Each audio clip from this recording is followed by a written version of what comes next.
committed to giving back to our communities by donating 5% of our profits to Panhandle Neighbors Helping Neighbors. When it comes to your home, only trust the experts at 28 Construction. 28 Construction, your local home exterior experts serving Amarillo, Lubbock, and the entire Texas Panhandle, offers a range of budget-friendly home improvement options to upgrade the efficiency and curb appeal of your home. Whether you're looking for windows, doors, roofing, or jellyfish lighting, we're here to help. We're committed to giving back to our communities by donating 5% of our profits to Panhandle Neighbors Helping Neighbors. When it comes to your home, only trust the experts at 28 Construction. 28 Construction, your local home exterior experts serving Amarillo, Lubbock, and the entire Texas Panhandle, offers a range of budget-friendly home improvement options to upgrade the efficiency and curb appeal of your home. Whether you're looking for windows, doors, roofing, or jellyfish lighting, we're here to help. We're committed to giving back to our communities by donating 5% of our profits to Panhandle Neighbors Helping Neighbors. When it comes to your home, only trust the experts at 28 Construction.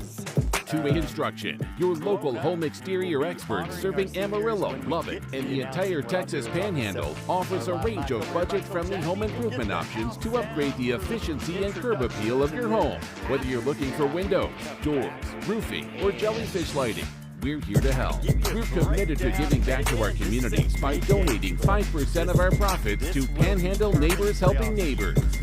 When it comes to your home, only trust the experts at 28 Construction.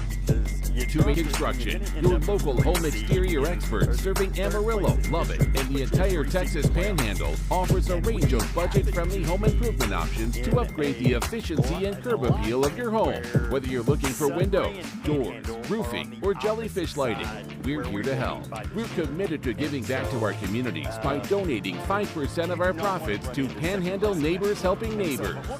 When it comes to your home, only trust the experts at 28 Construction. 28 Construction, your local home exterior experts serving Amarillo, Lubbock, and the entire Texas Panhandle, offers a range of budget-friendly home improvement options to upgrade the efficiency and curb appeal of your home. Whether you're looking for windows, doors, roofing, or jellyfish lighting, we're here to help. We're committed to giving back to our communities by donating 5% of our profits to Panhandle Neighbors Helping Neighbors. When it comes to your home, only trust the experts at 28 Construction. 28 Construction, your local home exterior experts serving Amarillo, Lubbock, and the entire Texas Panhandle, offers a range of budget-friendly home improvement options to upgrade the efficiency and curb appeal of your home. Whether you're looking for windows, doors, roofing, or jellyfish lighting, we're here to help. We're committed to giving back to our communities by donating 5% of our profits to Panhandle Neighbors Helping Neighbors. When it comes to your home, only trust the experts at 28 Construction. 28 Construction, your local home exterior experts serving Amarillo, Lubbock, and the entire Texas Panhandle, offers a range of budget-friendly home improvement options to upgrade the efficiency and curb appeal of your home. Whether you're looking for windows, doors, roofing, or jellyfish lighting, we're here to help. We're committed to giving back to our communities by donating 5% of our profits to Panhandle Neighbors Helping Neighbors.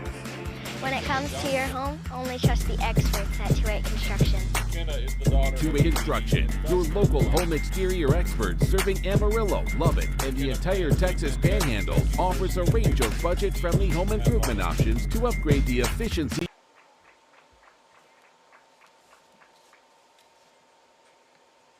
Mackenzie Avery. Mackenzie is the daughter of Melanie and Morgan Mackenzie. She plans to attend LSU or the University of Arkansas and pursue a degree in nursing. Avery Mackenzie.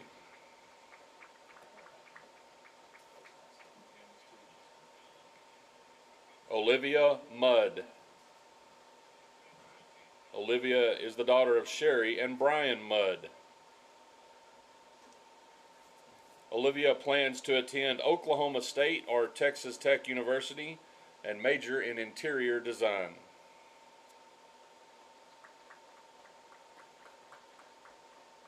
Sydney Snell. Sydney's the daughter of Ann Mikey. Sydney plans to attend Southern Methodist University and major in psychology.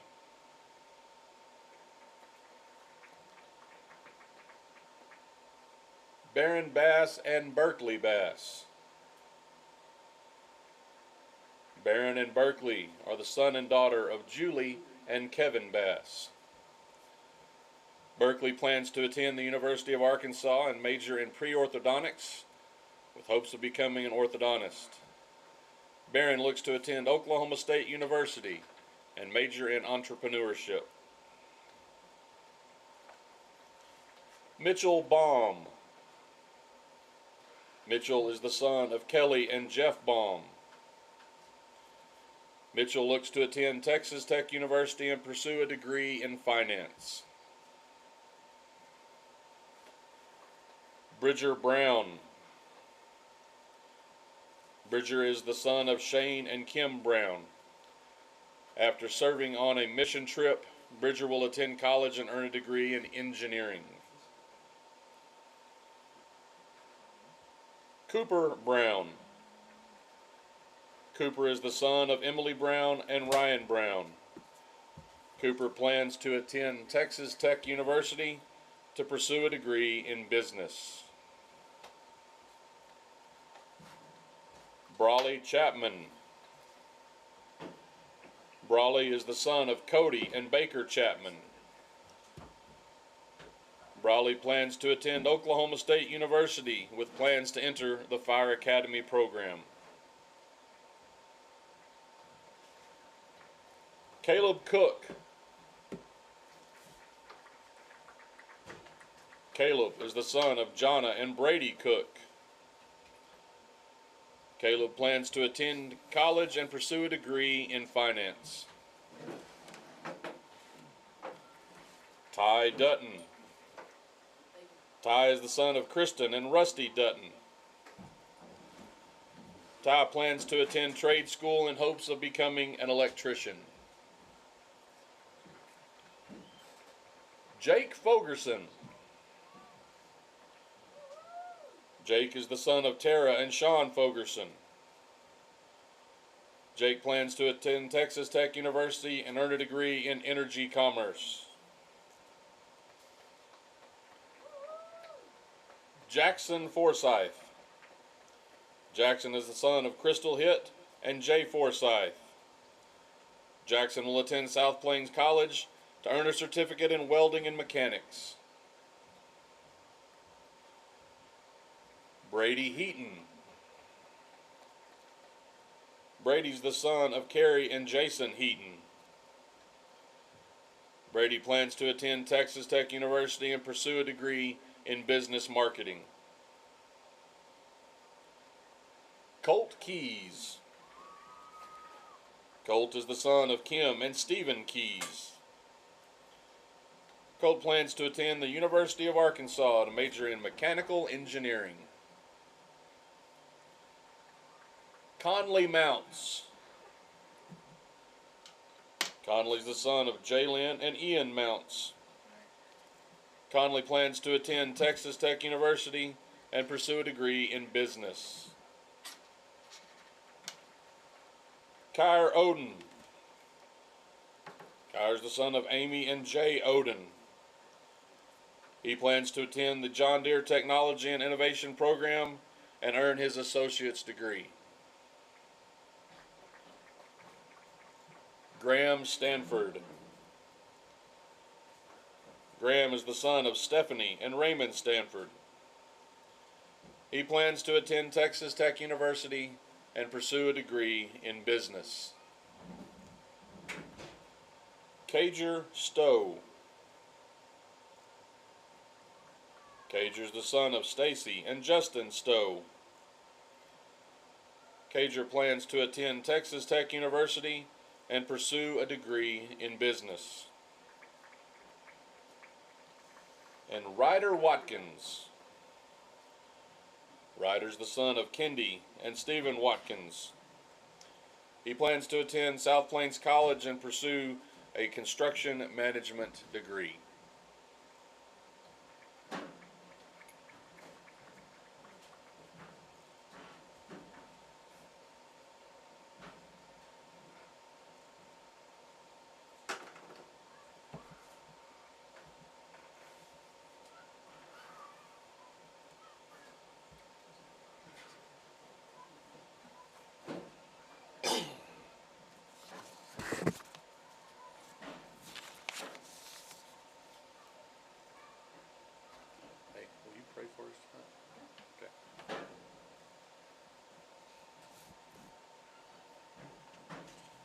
school song loaded up on the side there? Okay. Ladies and gentlemen, let's take a moment and show our appreciation for these seniors, for the efforts they've given to the activities of New Home Schools, the incredible success that they have had, and the excitement we have about their even greater success in the future.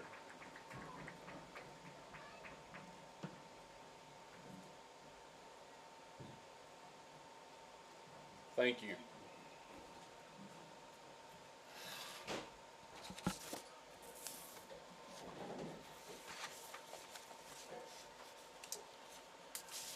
Okay, the next thing you've got over there, we're going to do Premier Ford at 6:47, and then their commercial at 6:47 right after it. The team's going to be on the field. We're at, what, 6:38? So I need to make a note. Senior night takes about 8 minutes.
Please stand and join us in a moment of prayer.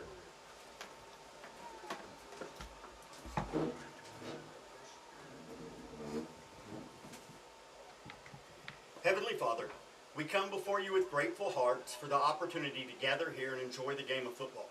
We thank you for the talents and abilities you've given each of these young men, and we ask your hand of protection over every player, coach, and official on this field tonight. Watch over each one and keep them safe from harm, injury, and danger. Lord, we pray that through every action and every word spoken, the name of Jesus would be honored and glorified. Let our attitudes reflect your love and grace, regardless of the outcome. Help each player and coach to compete with determination and respect as they represent our schools and communities. It's in Jesus' mighty name we pray. Amen. Amen. Please remain standing as we play the school songs. First, the post school song. All right, here we go. It is senior night. We got senior recognition. We have school songs, and we will get to national anthem, and we are 16 minutes from kickoff. It feels like it's almost here, but it is my privilege to welcome Mr. Carl McDonald to the broadcast tonight. Thanks for joining us, man. Thanks for the opportunity. It's a wonderful night. We're finally starting to feel a little bit like fall. But, yeah, hopefully we have a good game ahead of us tonight, and we're looking forward to hopefully the best game, I think. If we look at these two teams, if both of them say this was the best game they played throughout their district, I think this will be a good night then. You know, I'll be honest. I'm all right if Post doesn't say this is the best game they played. Fair enough. Fair enough. Oh, I joke, but I like the matchup. You know, I know you're like me. You're a dad of a player. You watch a lot of film. I like the way we match up with Post. They're big up front, not overly quick. Now, they are fast at the skill positions. Number 6 at running back, going to be a load to bring down, as is number 4. Is just, I mean, I can't say he's going to be a load. I don't think he's 130 pounds up and wet, but the kid can fly when he gets the ball in his hand. Absolutely. The little bit of video that I saw on Post, there's a few things that we're going to have some challenges with. One is speed. We're a great defense when we run up the middle, but our defense on the end seems to be a little bit weak. And so I see that we're going to maybe struggle a little bit covering the corners and getting out to the corners before they make a break for it. The passes don't seem to be up the middle of the field. They kind of go on out routes to the edge. A lot of speed involved with that too. So I think if we can contain the speed, I think we've got a great opportunity to control the game and keep them at bay. You know, I've been saying it all week. They're kind of, and I don't mean this as a insult to them, they're kind of a poor man's Muleshoe. They do a lot of the things that Muleshoe does. They just don't. Muleshoe just had, I mean, that quarterback, I mean, you're not going to find too many quarterbacks as good as the Muleshoe quarterback. And then Muleshoe just had 3 or 4 weapons on the outside, where Post has 1 or 2. And so very similar offensive sets. And I loved our scheme. You know, coming in that morning, I did on Sideline Sports, we did one of our Inside the Huddles with Coach Ward that day, and so I got to predict that one, and I actually predicted we'd upset Muleshoe, and we were a couple plays away, just a couple breaks going either way from that happening, but I felt like we matched up well there, and I like this matchup tonight for us. Absolutely. That Muleshoe team is where we were last year. They've been building up through the grades. They've had a good athletic class all the way up, and now they're here as seniors, and that's kind of where we were last year. And so, you know, you look at that, and it's been a lot of years in progress to get there. When you look at Post and kind of where they're at and some of the numbers that they're putting up and what we're putting up, you look at our schedule, there's one game that stands out that we just weren't in it, and that was Roscoe. Yeah. The rest of them are one score out, and that's a totally different game. And so when you look at the overall record and where we're at, it's not a bad place. We still control our destiny tonight, and provided we come out and take care of business, I think we've got the rest of the season ahead of us to continue to control. Yeah, and I think we're probably the best 3-4 team in the state. I mean, if you'd have told me coming in the season that we were 3-4, I would have bet a lot of money against it. There's a lot of talent on this sideline. We've just had a couple things didn't break our way here and there. Couple key injuries in that ropes game that flipped that, and obviously ended up being a 2-point loss. And then, man, you can talk about a couple of the calls and a bad penalty or two there at the very end from beating Abernathy. But I'm with you. And now, everyone knows this is my first year here, but I've been told by people that have spent a lot more time, Roscoe's always that way. It's something about that road trip that we don't make well. Yes, it's it's become one of the fields that you just dread to go to. You don't mind them coming here because it's a whole lot different atmosphere. It's a whole lot different. There's nothing to get in your mind. You go to Roscoe, we've struggled there. For me, Roscoe's a fond place. It's the first varsity game that Caden kicked at. So I did get to see him kick for the first time on the varsity level at that field, and so we kind of have a fondness there. But again, you're right. We struggle. I don't know what it is about that. We either didn't prepare well enough, we didn't do our job, and just didn't give ourselves a chance at it. So here we are about 11 minutes from in our 806 Lights pregame show. Let's get a word from our sponsor, and then we'll be right back.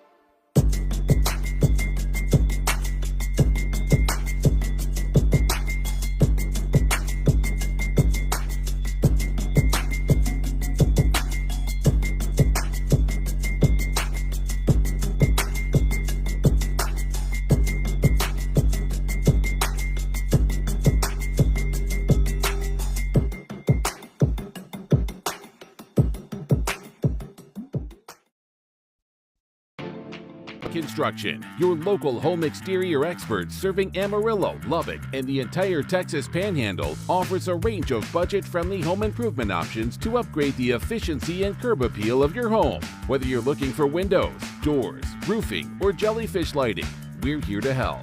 We're committed to giving back to our communities by donating 5% of our profits to Panhandle Neighbors Helping Neighbors. When it comes to your home, only trust the experts at 28 Construction. 28 Construction. All right, we are back here. Post out on the field. Haven't seen the Leopards come out for the Leopard Walk just yet, but probably 4 or 5 minutes from that happening. And we didn't tell you coming in. I know we talked about records, but Post is 7-0, 2-0 in district. They were up at New Deal last week and made pretty easy work of New Deal.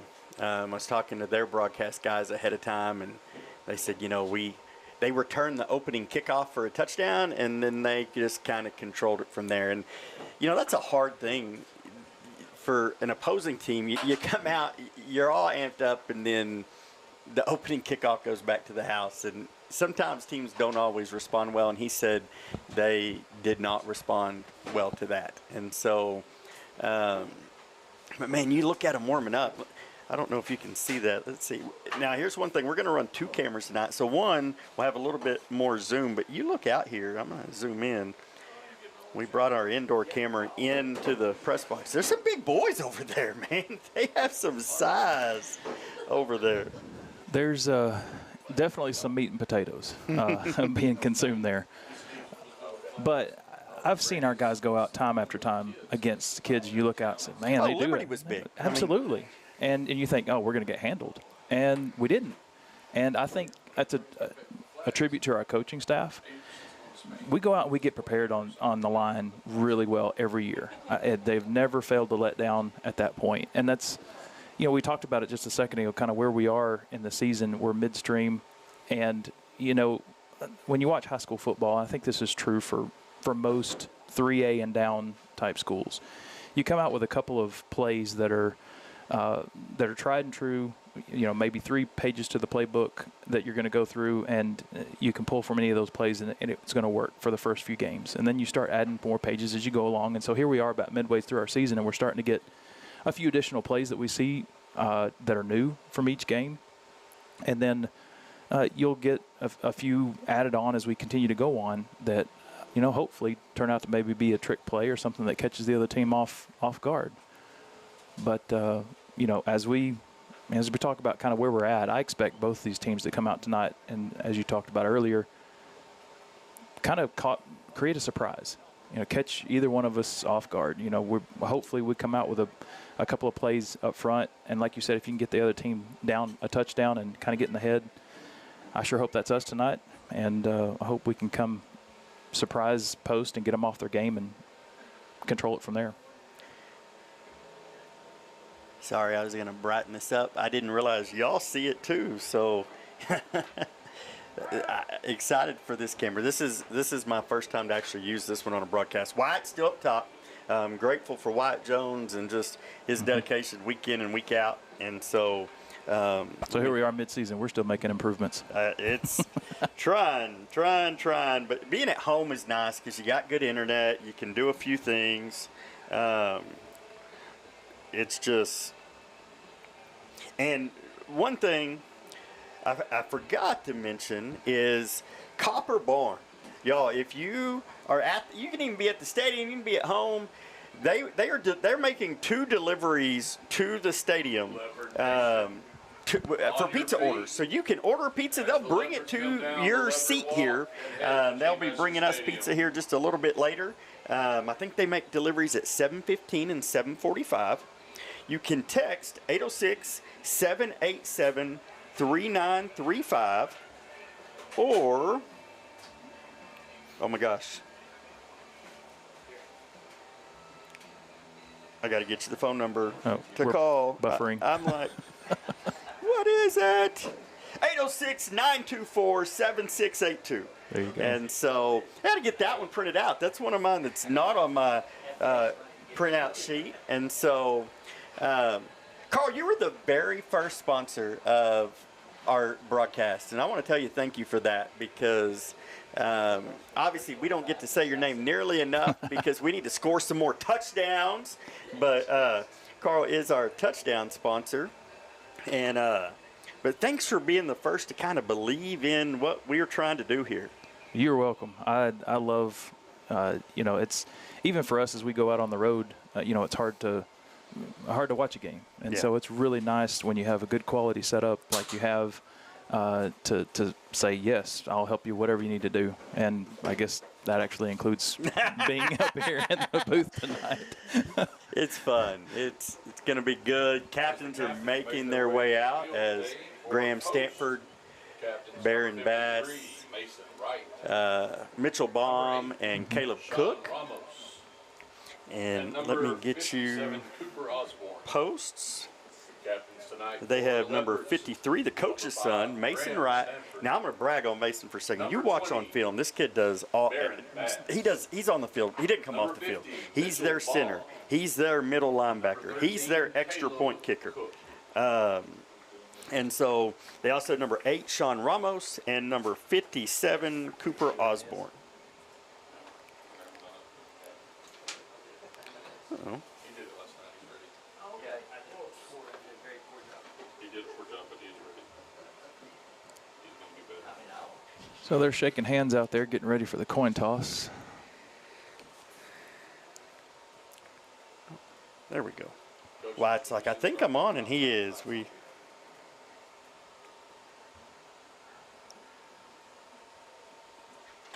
See if, since he's there, if I can get us over to the coin toss real fast.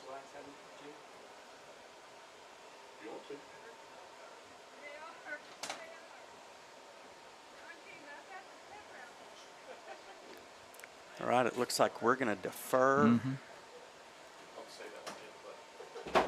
No, post won and chose to receive. So they're looking to do what they did last week. They started fast. I'll be honest. If I return the opening kick for a touchdown, I'm choosing to get the ball the next game too. Absolutely. And so can't blame them at all for that. So here we go. Hey, hold on. Do they take chairs upstairs? Those are our coaches' chairs. Did they? Chairs up there? Hey, Here, hold on. I'll be right back. will you take a look and see if those are our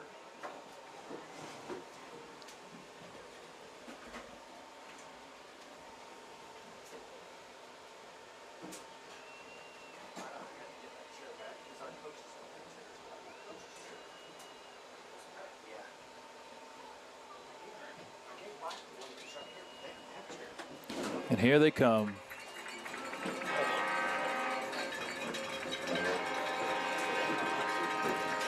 Here Leopards have taken the field and presented the colors.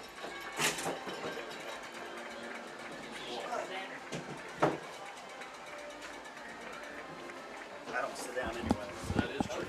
All right, here we go.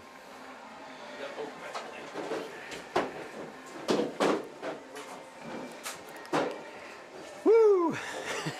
I don't know why I get nervous as we get ready to start, but I do. It's game day. It is. It is a. You think about it all week long. You kind of go look at video for the other team.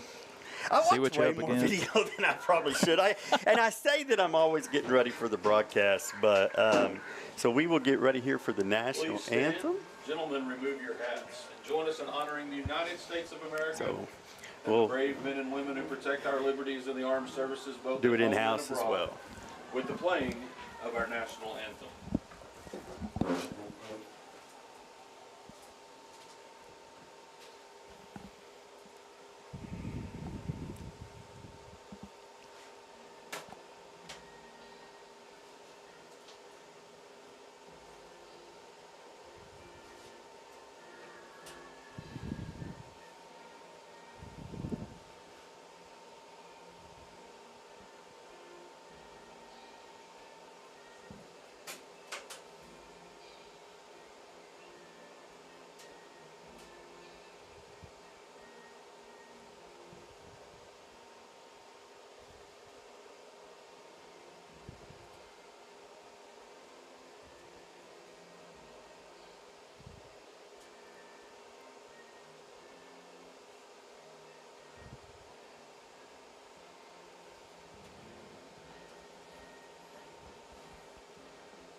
All right, we are ready for some football. Your New Home Leopards will kick off to the visiting Post Antelopes.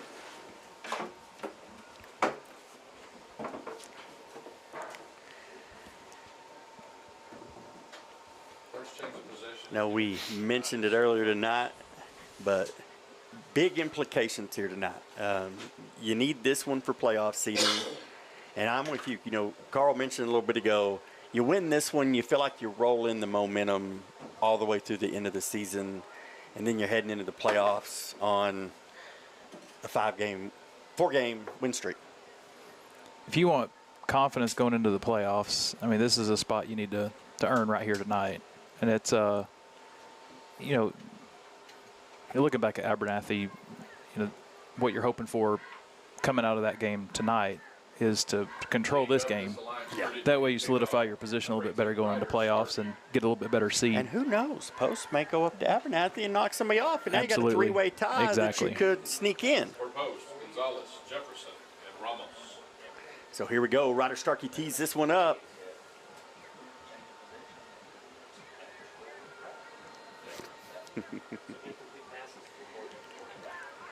May get a little horn with us tonight. Sean Fogerson just rolled in, and I know he's got one. That ball's high. Ooh, 25 balls on the turf. He does pick it up, but he will not go anywhere. There's your horn. Nice coverage there by the Leopards. You got Parker Lyles and Hunter Burrell and Miles Clark and the cavalry show. That ball gets on the turf, I can tell you. The Leopards know how to go look for it. Ryder did a good job getting that ball up, and that mishandle there gave us a real shot to get it back early. So here we go. They're going to pitch it wide. Good contain. Forced it inside. Going to pick up about 1.5 yards on the play. We'll call it 2nd down and 8. So there's one of those edge runs that we talked about earlier, and we did a good job getting to the corner on that. Yeah, Brayson Beck's been just a great revelation over there on that side. He keeps everything inside of him, and you know, Coach Abney and I talked about it last week. You kind of joke. You watch him on film, you're like, little dude, we got this. And he doesn't play like a little dude by any means. They're going to float one down the middle, and there it is. Jake Fulkerson with the interception. He's going to bring this back to the 28. Now, here's what I'll tell you. They ought to throw a flag for but I texted Rusty Dutton this week, and I told Rusty, I said, listen, this quarterback likes to put air under the ball, and I put the over-under of Jake Fulkerson's interceptions at 1.5. We are halfway there, and I was betting the over. That's what I told Rusty. I said the over-under's 1.5, and I'm taking the over. 47 seconds in, and you're already over halfway to your I know. to your call. I feel you feel good about the opportunity to cover that one. So we were talking about Brayson earlier. He may be small in stature, but as far as IQ on the field, that kid can generally pick up the plays within the first quarter or so of what the whole team has to offer.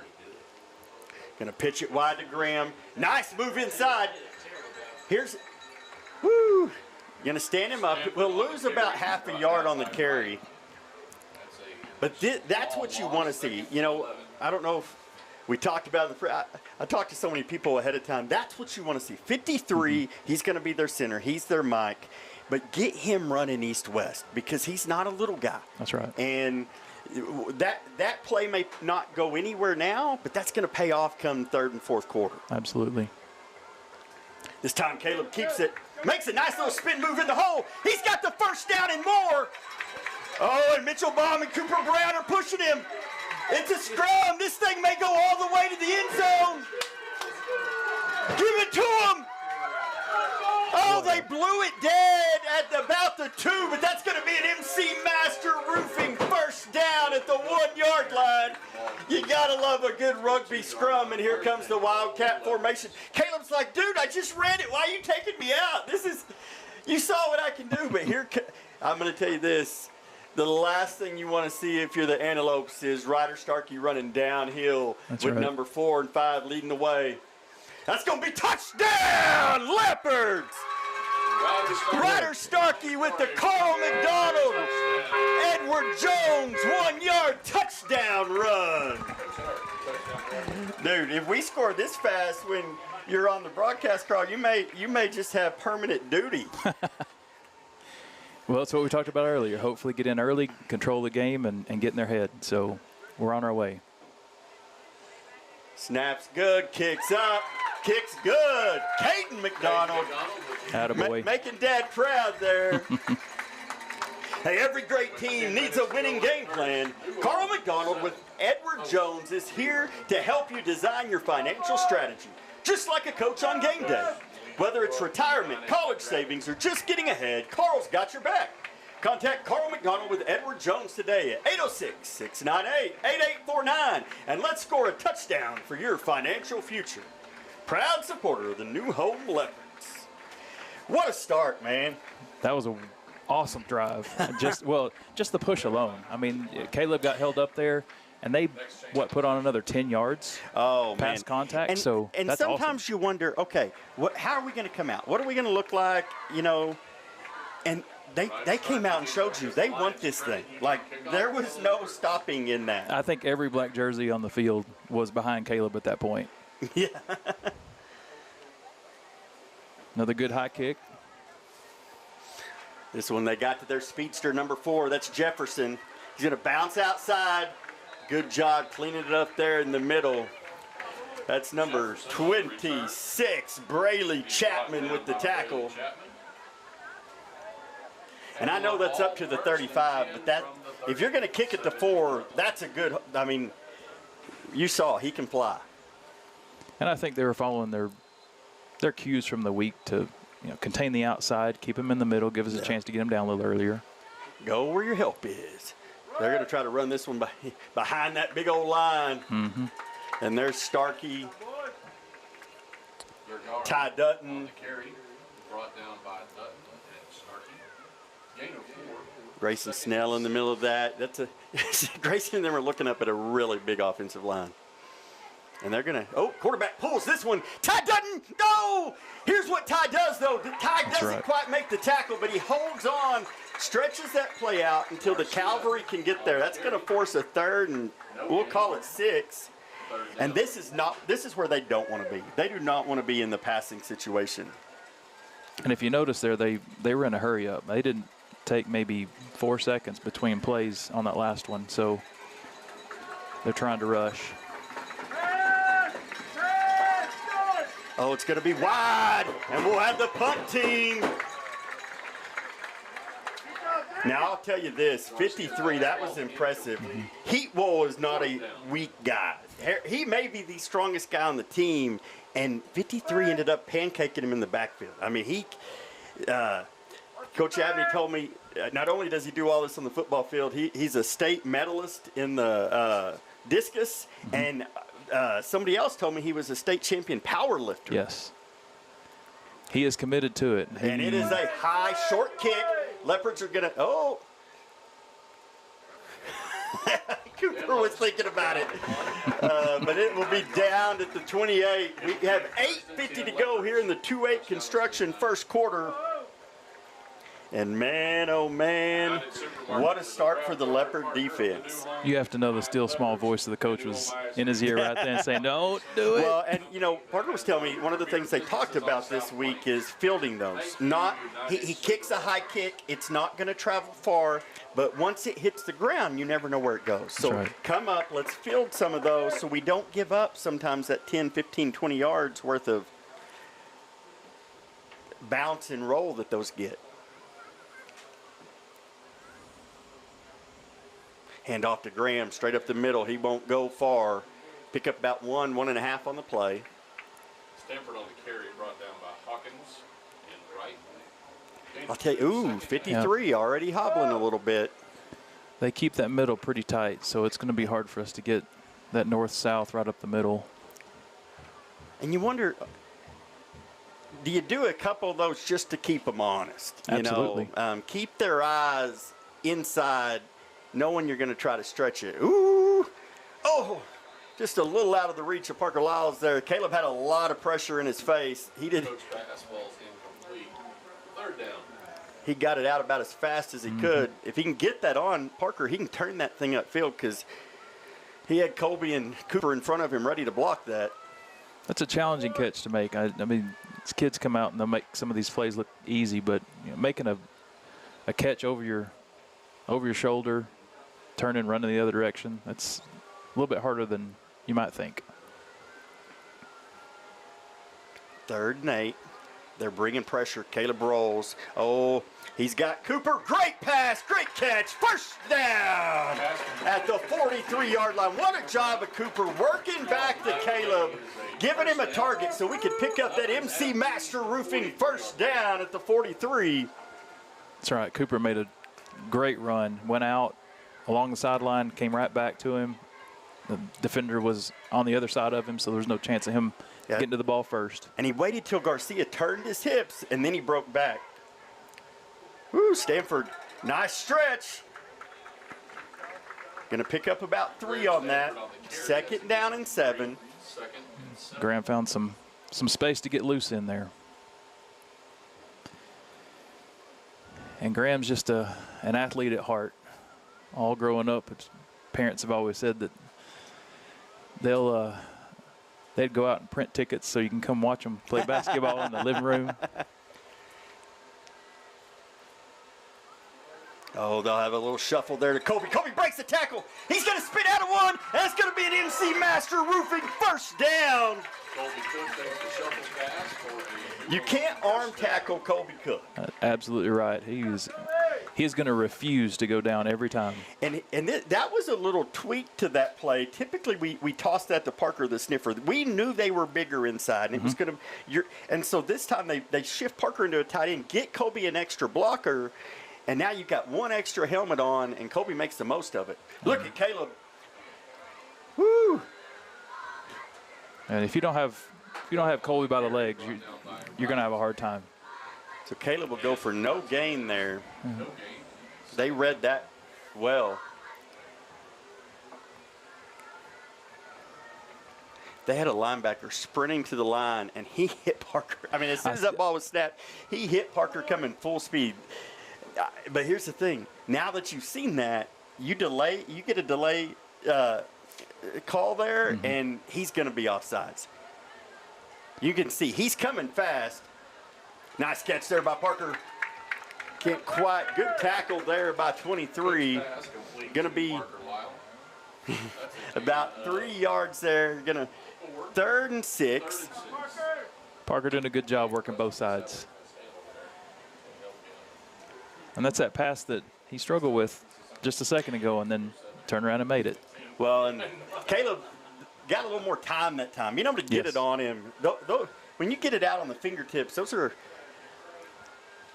and if we can give Caleb time, those are the kind of plays he's going to make. He's going to – nice job there, stepping up. Oh, he's got Kobe! The ball just a little short. And Kobe couldn't quite get it. He knew it. He did. Kobe was leaning towards the end zone. If he comes all the way back, I think maybe he makes the catch. But he's like, if I can catch this and keep my feet, he knew he was going to score. Caleb had his eyes on him the whole way, and when he got open and the defender kind of went out in front of him, it looked like he was starting to lean toward the end zone, but then he tried to make a breadbasket catch, and it went right between his arms. So we're in a punt formation. Starkey does put a boot in it. Parker, turn around, catch that ball. Look at that. Nicely done, Parker Lyles. Beautiful punt, Ryder Starkey. And we will pin them on the half-yard line. What a job by the special teams. That's exactly how you want that to go. It is.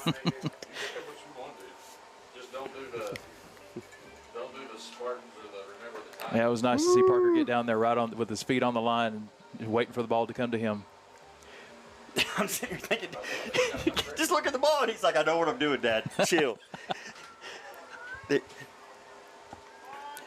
Now, I'll tell you this is a scary place to hand that ball off. Yes, indeed. And there's a hold. We'll see if he was in the end zone or out. Half the distance is not going to be much, but it'll give us another shot to get him down there. Well, if the hold happens in the end zone, it's a safety. Oh, it's a chop block. So that's a 6-inch personal foul there. Well, that was reactive because our line came up really quick. Yeah. With the intent to apply pressure. And that was reactive. He had to go down to get him stopped. He threw it in the area of holding. I was hoping it was going to be holding while he was still in the end zone, but here we go.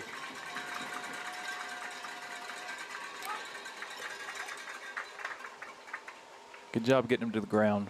Dutton brings down Vergara. 2 yards. Yeah, we'll give him 2. That'll bring it out to looks like about the 3-yard line. 2nd down and 8. Man, they got a big line. They just literally got in behind that center and guard and moved the pile. Ooh, nice hit. Was that Ty Dutton coming up to make that hit? No, Brayson Beck. Gain of 2 for the Out there reading that corner. So now it's 3rd down and 5. And it's a long 5. Backed up in the shadow of your own end zone. Not the place you want to be if you're the Antelopes. They hand it off again, hoping to just get some punting room, and there is none.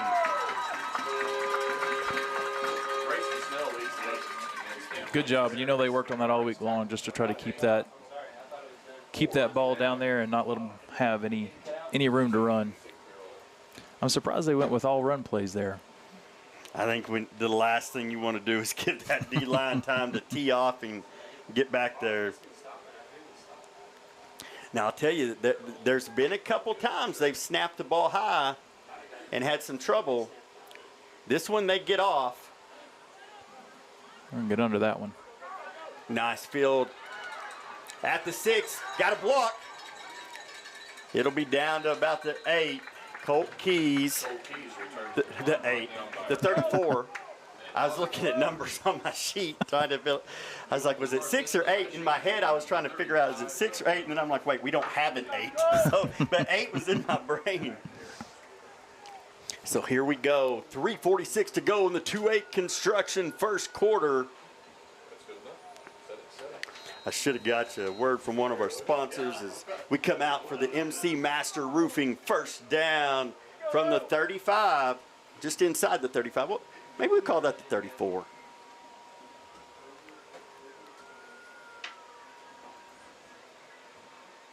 Single in the backfield. Caleb keeps it. Might have misread that one a little bit. Hey, blow that whistle. Let's not.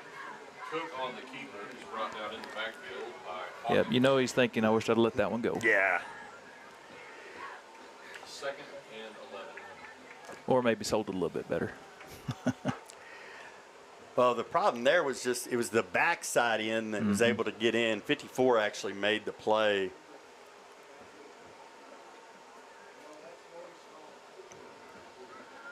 So here we go, 2nd down and 10. Twins down to a single up top, one in the backfield. Gonna throw it back. Nice catch by Cooper Brown. Little laundry on the field. I'm interested to see. They threw it at the play. Did he reach up and grab Cooper's face mask? And I wasn't watching Cooper well enough. I hope he didn't push off. No, there was nobody around him because it was a throwback. They're going to get us for something. Oh, a block in the back. So it had to have been on Colby over there because he was the only wide receiver in the area. Block in the back against the Leopards. That's unfortunate. That'll be back 10 yards from the spot of the foul.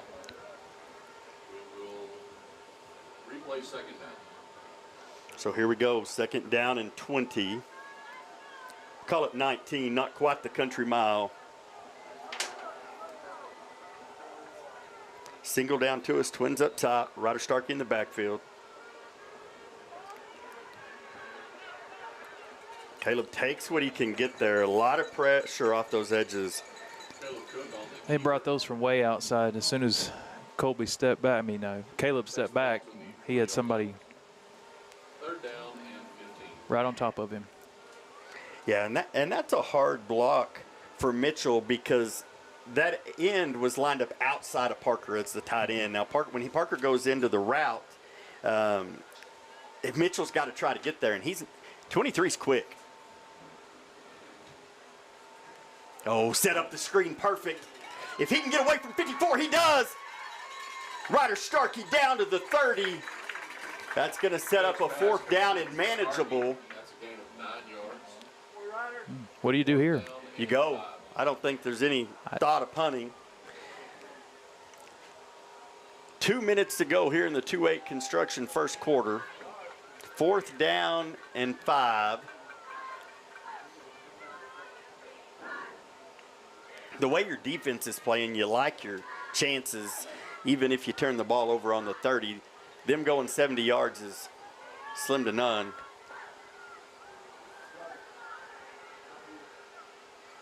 They're going to roll it out. Oh, nice catch by Jake. Down to the 20. That's going to be an MC Master Roofing first down. That was a great play design. Cooper Brown comes all the way to the sideline. He takes the corner cleared out. And now you've got a safety, and you're used to Jake being the big play guy. So as soon as that safety turns his hips, Jake bites out to the sideline. Caleb does a good job of putting the ball right on him. Jake catches the ball, gets down. First down and 10, Leopards. And like you said, that route was beautifully run. He went out, made the turn, kept the defender on the opposite side where the ball was going to come in, gave him a chance at it. We're going to get a timeout post. And so we'll take one with them and get a word from our sponsor here in the 2-8 construction first quarter. We'll be right back. Construction, your local home exterior experts serving Amarillo, Lubbock, and the entire Texas Panhandle, offers a range of budget-friendly home improvement options to upgrade the efficiency and curb appeal of your home. Whether you're looking for windows, doors, roofing, or jellyfish lighting, we're here to help. We're committed to giving back to our communities by donating 5% of our profits to Panhandle Neighbors Helping Neighbors. When it comes to your home, only trust the experts at 2-8 Construction. 2-8 Construction, your local home exterior experts serving Amarillo, Lubbock, and the entire Texas Panhandle, offers a range of budget-friendly home improvement options to upgrade to. Sorry there, you got, oh, wrong one. Got a little zoomed in there for you. All right, here we go. MC Master Roofing, 1st and 10, inside the red zone. Oh, a good fake pitch. Nice snag. Colby Cook down to the 5-yard line, into the red zone. 1st and goal, Leopards. What a great fake, and it was just enough to hold 23. He had to for a second, and then Caleb wisely turns, and I mean, he puts it on Colby fast, because if he holds that ball a split second longer, 23 is there. And Colby turns around and he wanted to see the end zone, but he saw Parker. Parker was right there. Starkey on the stretch, lowers that shoulder. Gonna be down at the 1. Have a feeling we're gonna go Wildcat. That was a good push. Now here comes the question of, do you even run the play or do we flip it over to the next quarter? All right. Hey, it looks like they're coming over this way, so. We will take it to the second quarter. New home Leopard fans, looking for a game changer in real estate? Meet Jay Lynn Mounts from the Amy Tapp Real Estate Team. Whether you're buying your first home or upgrading to a new one, Jay Lynn's got the winning strategy to make it happen. Call her today at 806-239-5767 and let her help you score your perfect home. Jay Lynn Mounts, turning dreams into reality, one home at a time. The Leopards are on the move, and your first downs are brought to you courtesy of MC Master Roofing. Just like our team, your home deserves the best defense. Trust MC Master Roofing to keep your roof in top shape. Call today, 806-698-4653. Protect your home with a winning roof. Woo, going to the second quarter, knocking on the doorstep. 2nd down and goal from the 1. Could you have asked for a better first quarter, Carl? Possibly. We could have at least finished it with the touchdown. Yeah. But what grade do you give it? I'll be honest. I'm giving you an A. Absolutely. Your defense has come out. You've limited them. I don't even think they have a first down yet in the game. Your offense, I mean, you're a dropped pass away from being up 3 touchdowns, and here we go, Wildcat formation. Oh, this time they're going to hand it off. Graham Stanford, touchdown! The 1-yard, Cole McDonald, Edward Jones, touchdown run by Graham Stanford, puts the Leopards up 13-0, pending the extra point. Every eye in there was on Starkey, and so when he hands that ball to Stanford, it's like the river just opened. That's the first time he's made that exchange. Kick up. Attaboy. Kick good. And just like that, 14-0 with 11:55 to go in the 2-8 Construction second quarter. Every great team needs a winning game plan. Carl McDonald with Edward Jones is here, literally here, to help you design your financial strategy, just like a coach on game day. Whether it's retirement, college savings, or just getting ahead, Carl's got your back. Contact Carl McDonald with Edward Jones today at 806-698-8849, and let's score a touchdown for your financial future. Proud supporter of the New Home Leopards. Call me. I'd be happy to partner with you. We were talking during the commercial break between quarters that we should have Carl read his own spot. He can say, I'm here to help you. All right. I'll tell you, there is a big amount of green out here. Starkey kicks this and down. Number 6 picks it up on about the 18, maybe it's 16, gets it up to the 23. Great coverage again by the Leopards as Parker Lyles comes off the bottom of that pile. And Hayden was in on that one too, and he's been out for a little while. He has. Glad to see him back out there. We are missing a couple leopards tonight. Avon Madrid not playing, badly dislocated finger from last week. They popped it in and recommended him not play. It is on his pitching hand, so Coach Webb is actually kind of grateful. Look at Brayson Beck. What a play! Hog ties him back at the 15-yard line. They're going to give him forward progress to the 19, but we'll take it. A loss of 5 makes it 2nd and 15. You know, we talked about just being able to play that backside, staying home. Brayson stays home, forces him to look for something, and he tries to run around Brayson. I think he gave up some yards that they might should have, but 2nd and 15. Oh. Number 6, good hard run. Oh, there's a face mask.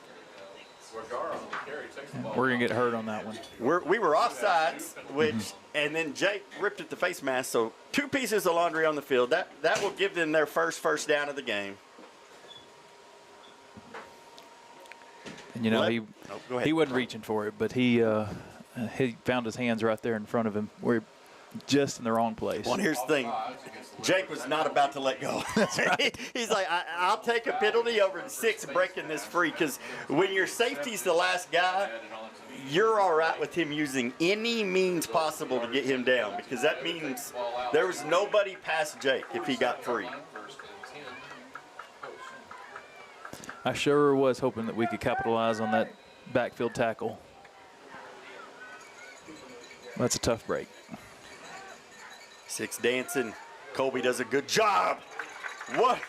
Man, he tries to stiff arm Colby. Colby just grabs his arm and yanks him to the ground. Colby had him in the crosshairs from the time he got the ball. Probably did not feel good on that left arm.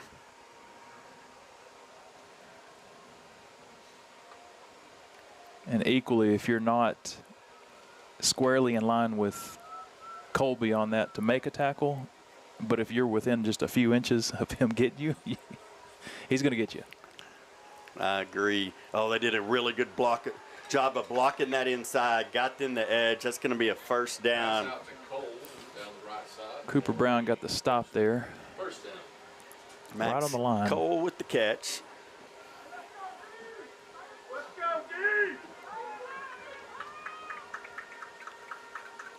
You know, I'm starting to see him mix it up a little bit, which has probably got us guessing. Oh, and they flat one over the middle. And Todd Dutton, he wrangled him, and Starkey came over to give him a little extra pop. Jefferson limited to 1 yard. And that's what you got to do to Jefferson. Jefferson can flat fly.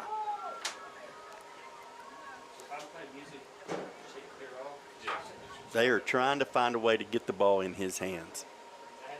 There just hasn't been any space for it.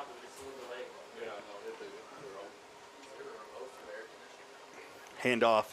He bounces it out. Beck does another great job holding the edge. Limits that to about a half yard. Going to be 3rd down and 8. I think they got to be thinking if we go. Did they get us in the neutral zone? They did. Golly, just a penalty you cannot have. You just took 3rd and 8 and made it 2nd and 3. And that was the 3rd and 8 we needed.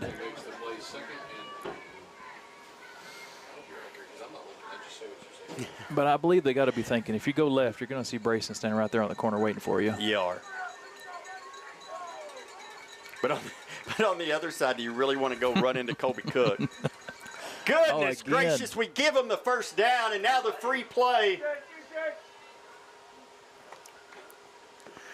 Watch the ball, boys. You're right there on the line. Watch the ball. Here's some of that mental game starting to come out now. Just aggression. You know, the defense is playing great. They're playing aggressive, and Post is like, hey, let's take advantage of that aggression and see if we can't get a couple free yards, and they've gotten 10 in the last 2 snaps. That's absolutely an adrenaline play. You know, you're thinking, hey, let's go get them stopped here. But now here's something to watch. They typically like to throw this to that short side. They're going to run trips up top, single down low. Oh, they hand off the 6. They almost always go to the short side whenever they stack trips to it. Which Jefferson's out here waving like, hey, just let me beat him. I got him. Yeah, we did a good job getting eyes on him, but we just couldn't get to him in time. 2nd down and 5 at the 26.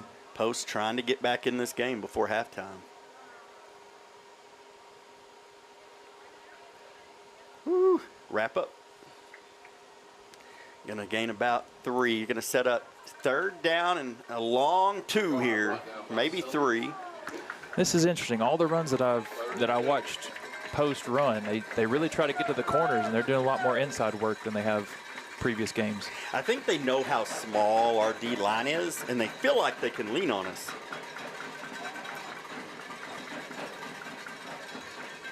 Our fans have stepped up the noise. Now, they like to get the ball in 23's hands, but they're going to bring him in as a sniffer. You kind of got to watch that play that we run with, Kobe or Parker, but instead they're going to run it behind him. Leopards do a good job stretching it out. That's going to be 4th down and 2. A great job getting does through a the line. great job coming up. Zach Sellers in there. I was like, who is that over there? That is Zach Sellers.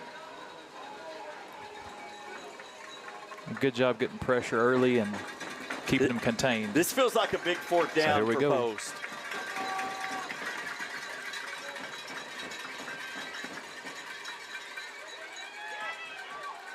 Woo!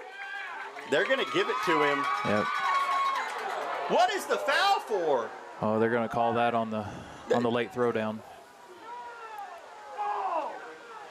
Man. I'm not sure I agree with that. 0 just goes down. 6 just went down. He just kind of flopped down on the ground. It'd be different if you saw the defender pick him up and slam him. They sure do. Oh, my goodness. We're back in Abernathy, y'all. That was Lord's definitely out there borderline. asking, too, because it's one thing when you see a guy pick a guy up and slam him. But when a guy's just pushing him back and all of a sudden a guy goes down. Yeah, we've got headphones on in the glass here, and so I don't know exactly how early the whistle was blown, but it didn't seem like there was enough time for. So they are 1st down and goal from the 11-yard line.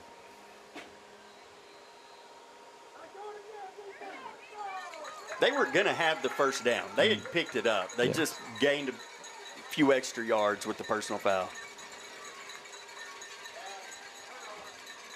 Oh, no, good coverage. Oh, and the quarterback makes a great move. He's going to be down. He picks up about 9 on the play. Looks like they're going to spot it, on about the 4? Yeah, 4-yard line.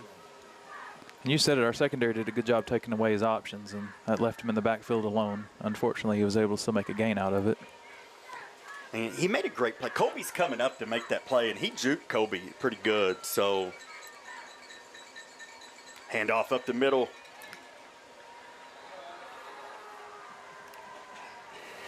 Hayden Brumley gets pulled to the ground. No flag. Touchdown, Post. 6:18 to go before halftime here in the 2-8 construction 2nd quarter. But now here's the math you start looking at.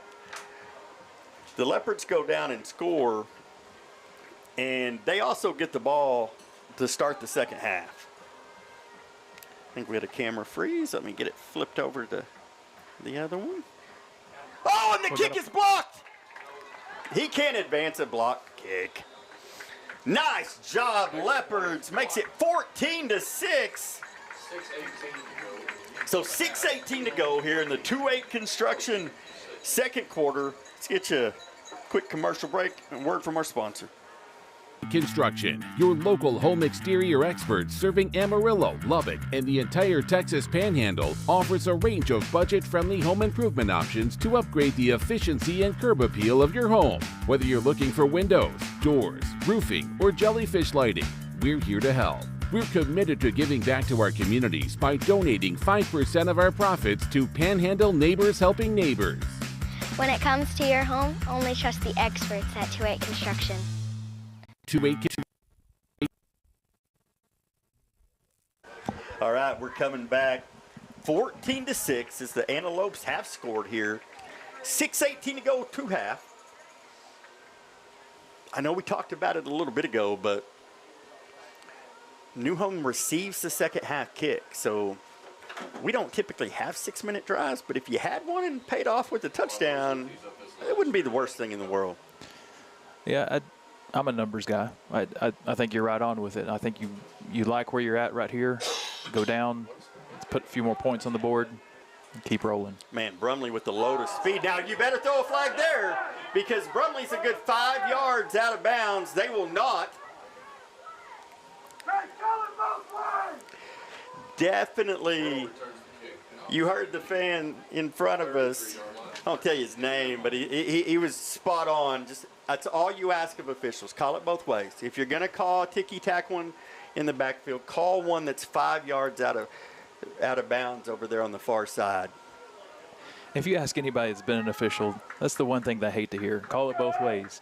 But it's hard to see that. I mean, you see a couple of penalties that are thrown that go against us. Very similarly, we get a play there, look like it could have been penalized, and just quiet. So MC Master Roofing first down on the 32, and you're right. But that's all you ask from officials. I don't care how you call it. Call it tight, call it loose. Just call it both ways. Oh, the handoff to Brumley. Brumley going to turn upfield. He lowers his shoulder and runs over number 3. And that's actually Burrell. Oh, it is Burrell. Hunter Burrell. Sorry, Hunter. Not that Brumley can do that. I don't know that I'd want either one of them running at me. Burrell also had the return a second ago, and I think I called him Brumley then too. Brumley's out there. I love watching Burrell run. He'll carry the ball up right under his chest. He runs like Mike Allscott. Heads up, yes. Oh, look at that. Man. You almost wish you'd handed that ball to the first man through because it was wide open this way. It was, and it closed. Parker went all the way and found a linebacker, and then that lineman, that nose guard, was able to get off of his block and close that lane. I thought that was about to be a big play. But 56 did his job, got off of his block, and somehow managed to get Burrell on the ground. Woo, what a pass. Dude, Caleb Cook just threaded the needle, and Colby's going to carry it all the way down to an MC Master Roofing. 1st and 10 at the 13-yard line. What a play. Woo. Great design. They're running a zone, and they run Parker through right in front of the face of the defender, so he has to pause, and Caleb literally throws that ball in about the only spot you can throw it, because you throw it further to the outside, it's intercepted, but he hits Colby, and then Colby does the rest down to the 13.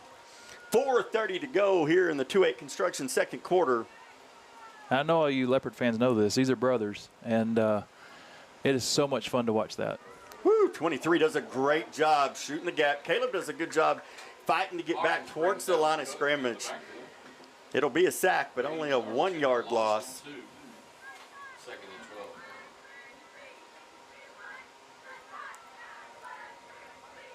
And they brought and they had 7 helmets coming with 5 linemen and a sniffer, which just brought a free man.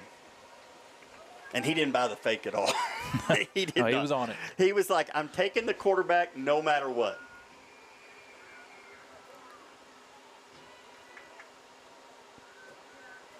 And I have a feeling 23 is going to come off the edge again. No, he didn't. This time Caleb pulls it. A great fake. Caleb steps out of it.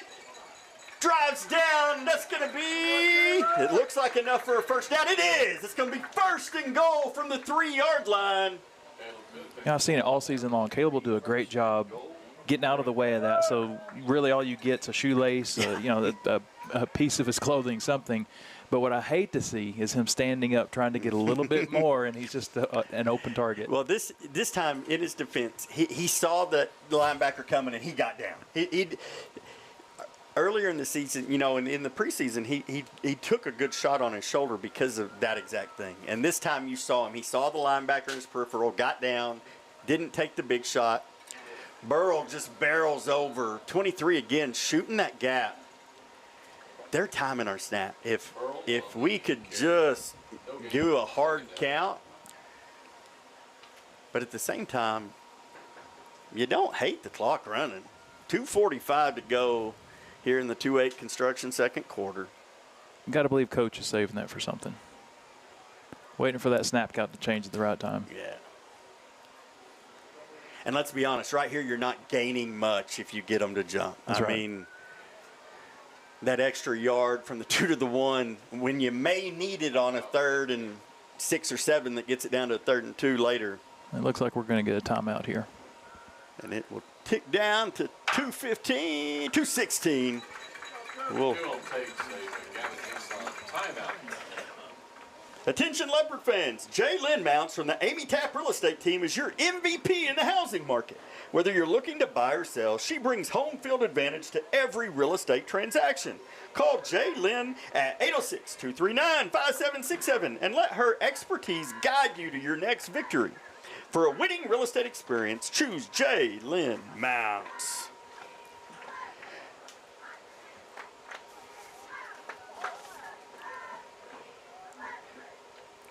The Leopards are on the move, and your first downs are brought to you courtesy of MC Master Roofing. Just like our team, your home deserves the best defense. Trust MC Master Roofing to keep your roof in top shape. Call today at 806-698-4653 and protect your home with a winning roof. So both teams down to 2 timeouts. 2:16 to go here in the 2-8 construction second quarter.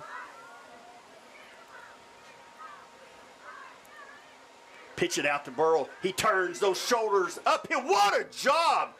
Post number 15 came up and just unloaded. Now he'll have to come off because his helmet went flying, but somehow I don't know how you keep Burrow out of the end zone on that. That was impressive. It looked like he might have had, hands almost right inside his shoulder pads, but man, he went straight down. They're going to reset the play clock, and let's see if they wind it.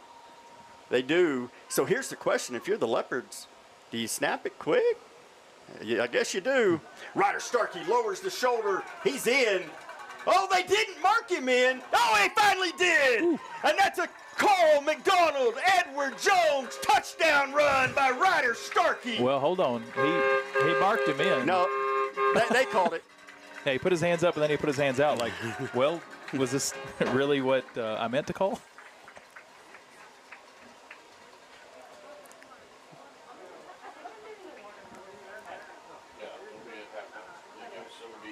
So 1:51 to go.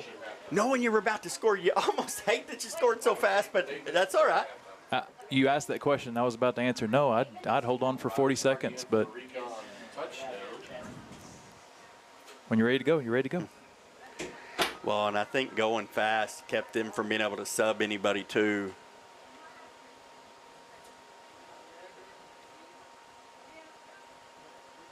Oh, and we're blocked.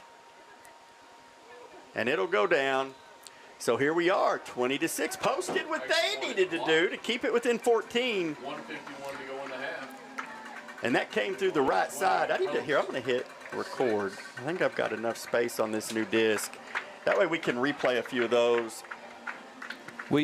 As we were watching him warm up, I was being a little critical of my son, Caden.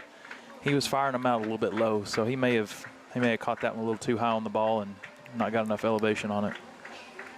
It looked like they got pressure in the middle. It'll be interesting to watch that one back. I don't wonder if they maybe just came right over the center too and didn't call it. It's always I love being in the press box next to the coaches because they see something. He's watched this same play over here 3 or 4 times in a row. We did. Thank you so much. Y'all are awesome. So, The Copper just to add Barn there you go. delivering the pizzas and water to the press box. If you are not a Copper Barn shopper, you should be. Look at this. They're going to make sure number 4, KJ Jefferson, gets that ball in his hands. Oh, and what a great tackle from behind, Parker Lyles. Parker Lyles brings down Jefferson.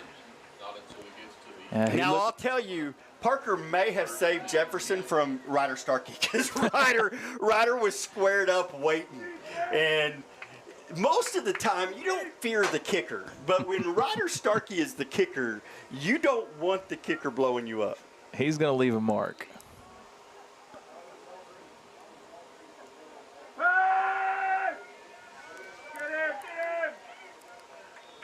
They're going to get him out of bounds. A good job by the secondary covering everything up. Limits that to about, we'll call it 3 yards. Makes it 2nd and 7. 4 yards. 3.5. I think we got to be thinking about the second half, and are they going to go in and make adjustments? Like you said, we've done a great job getting the coverage in the secondary and keeping options off the table, and that's what they've done with most of their progress is just run the ball.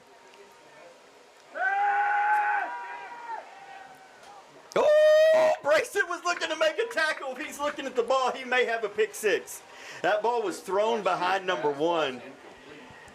And he had a step on Brayson. So Brayson's looking to close that gap, and that ball went right by him.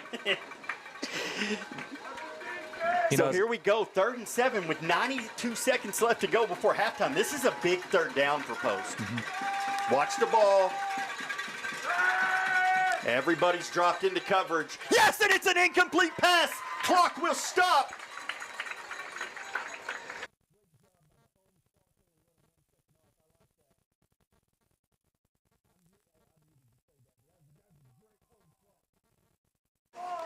All right, here we go. 4th down.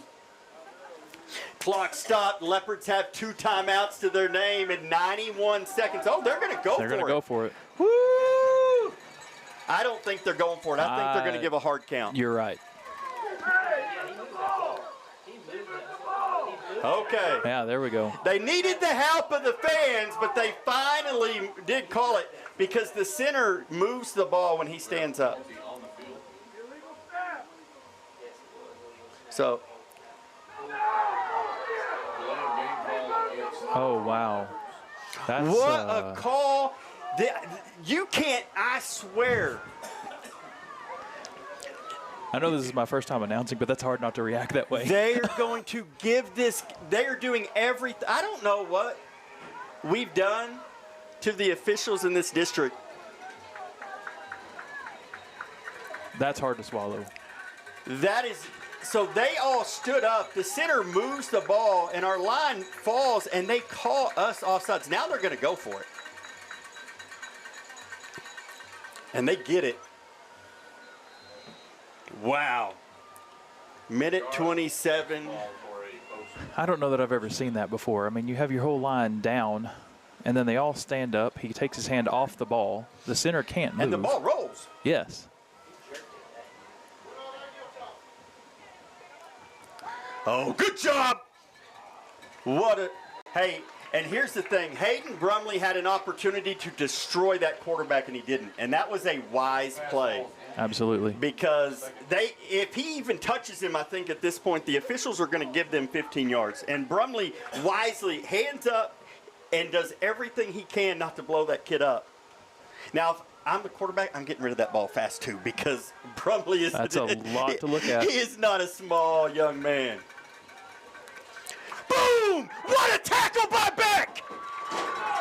You may have liked it on video, but once it's executed, watch Beck make the play.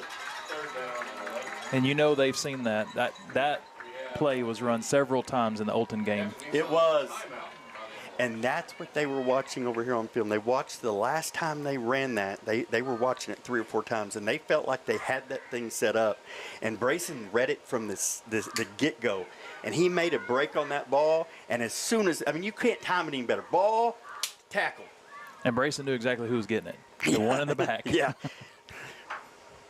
That was a great heads-up football play by Brayson Beck. 3rd down and 11, a minute 2 to go.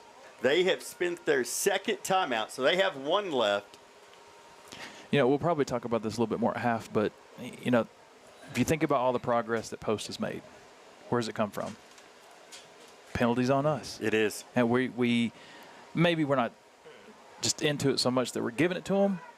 We may be getting a few of those calls that are questionable, but if you think about the progress that they're making down the field, most of those are coming off flags. Yeah, they're not converting 4th and 7 on a running play if they don't get the 5 yards. And so we don't have to move. I know the ball moves and you're taught to respond to the ball, but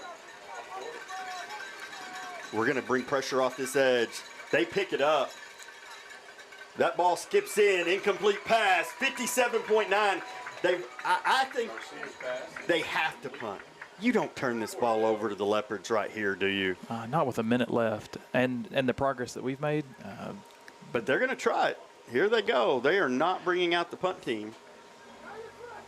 Nope, they will. They change. They're like. Now let's see if Cooper Brown can make something happen. But here's the thing. We can block this. If you notice, they took every big body out. These are skilled guys in. They're not used to blocking. You get some pressure up the middle, you've got a shot to block this. But like you said, do you chance it and get in that circle and chance a call and give them another shot at it? They got a good punt. That's going to go out of play at about the 16. We'll take it to the 17. So 51.5 seconds to go. 2 timeouts.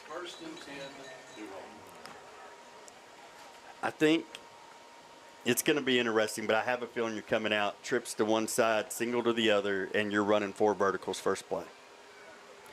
And if it's me, who are you looking for?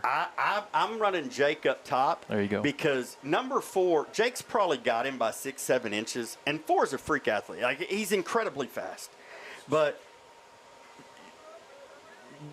your just basic genetics say the 5'8" guy's going to struggle with the 6'1", 6'2" guy that can jump out of the room. But if you're going to now, actually, we're going to switch it up. We're going to send Jake down here, Cooper up top. And I was going to say, if you covered Jake. Oh, look at this. We didn't get it blocked, though. Did not get it blocked. I was going to say, if you cover Jake, who's that leave open? I'm going to tell you this. Your big connection all night. If Jake keeps going down the field and Cooper pulls that up, they're going to see that later.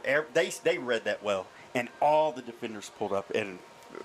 But you're going to be able to pull that later and pass that ball. It won't with the Gavin Newsom timeout.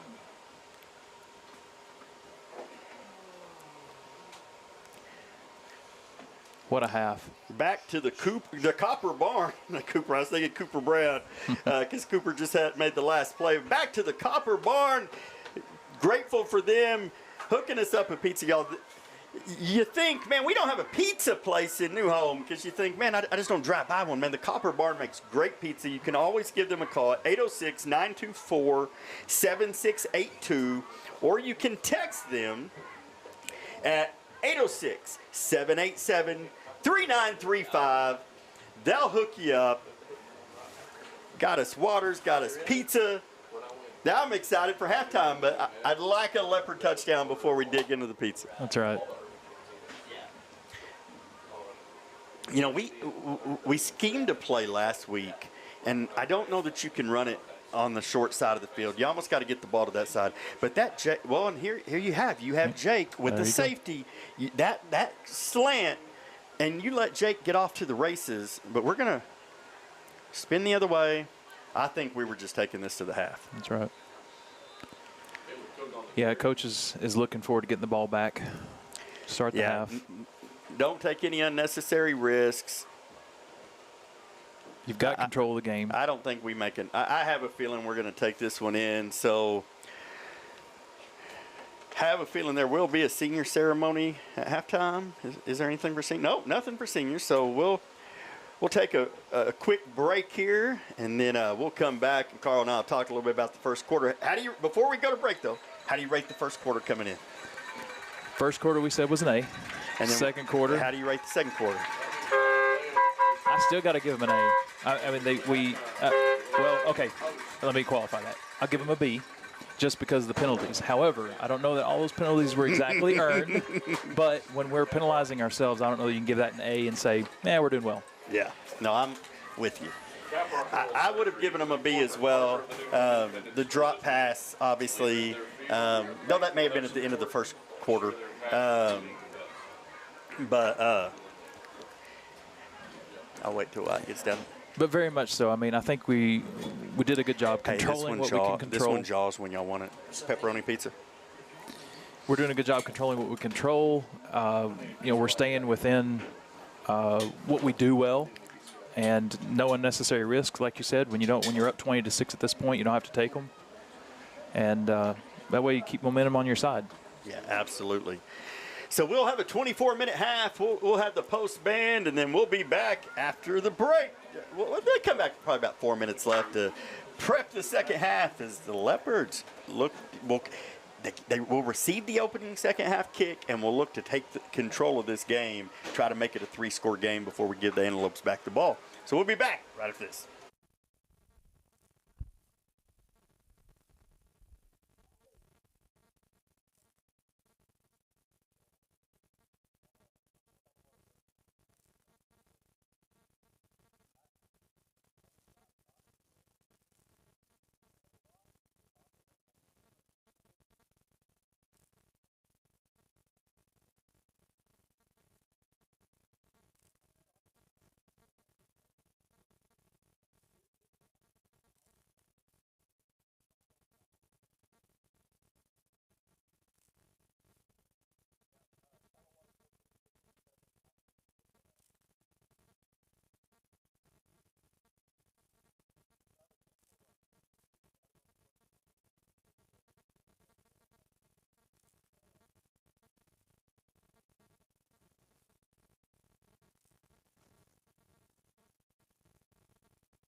All right, here we go. 4 minutes left in half before we head into the Slayton Family Medical Clinic third quarter. Go ahead and update the scoreboard here. Pretty complete first half by the Leopards. You know, minus, and you talked about it going into into halftime, Carl, minus a couple penalties that extended some drives. That was a pretty complete performance by the Leopards. I would agree. We kind of controlled everything that came to us. The only thing that, like I said, we had struggled with was a few penalties there that were untimely and in the wrong place in the field. But I'm not too surprised. As I looked at Post and what they've done over the past few weeks, their numbers are okay. But when you dig into it, they'll have 200 yards passing, but most of those are out routes to the side, and you get a 30, 40, 50-yard run. Jefferson gets free, and next thing you know, exactly, it turns into 60. And so, if you're watching that, you're saying, all right, we contain him. We contain this, the run that they're trying to run around the corners, get to the outside quick. You contain one of your other receivers out there, number 6. Then you start taking all these plays and cards that you have to play out of the game. What are you left with? And I think that's what we're seeing out here is just a lack of opportunity for Post to capitalize on things. Absolutely. And here's the bad news for Post. The Leopards just got better because Lincoln Preston set out the first half with a little bit of, just as a punishment, Coach Ward talks a lot about accountability and just some goofing off this week that got him a couple quarters to think about it, but now he gets to come out and you've got another weapon in the backfield and you have another lockdown member of your secondary that can bring a lick with it. And he's eager. I mean, he's been watching this thinking, I just want a piece of this. Lincoln Preston is a football player. He does not like the fact that he has had to sit out. Oh, you want me to hand it to you when you get up, or?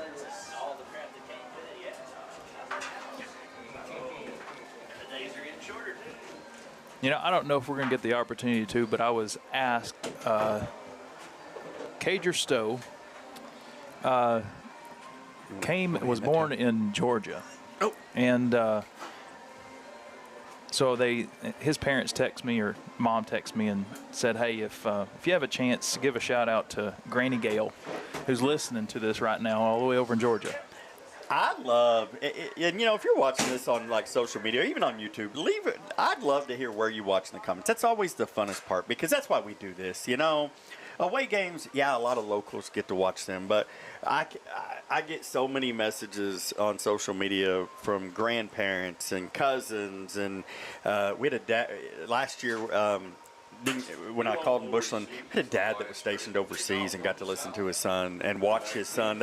He goes, man, the whole squadron's like sitting around his phone watching it, and so. Okay, I'm gonna. The joys of modern technology. Try to get you as much of this kickoff as I can as Wyatt swaps the battery out in the main camera.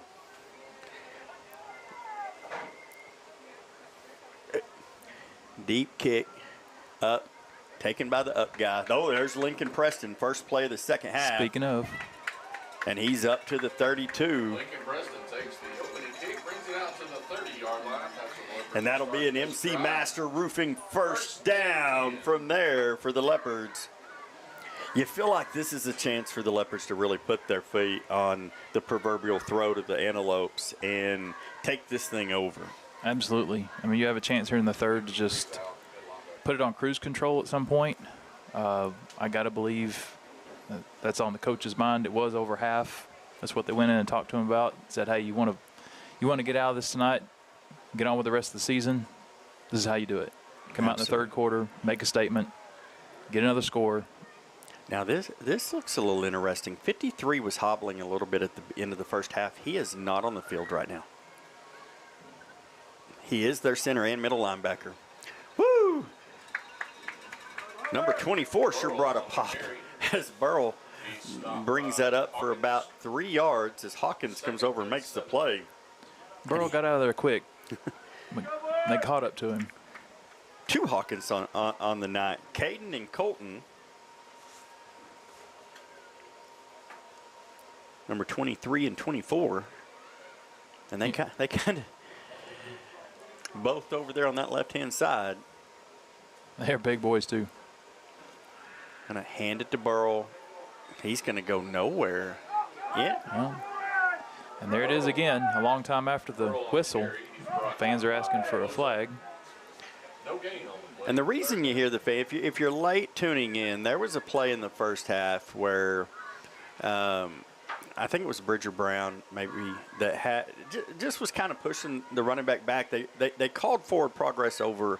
And on that one, the running back, he didn't even get slammed down. He just kind of fell down, and they threw a flag on us for a personal foul. And so that's why you hear the fans kind of asking for the same call back to us. Caleb steps up. Oh!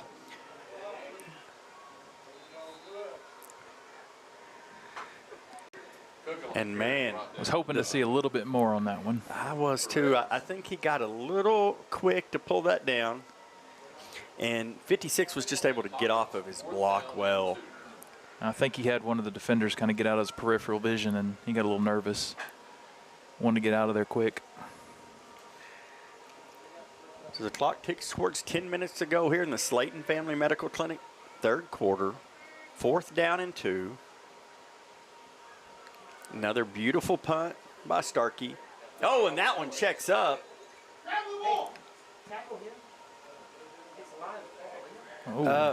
Interesting.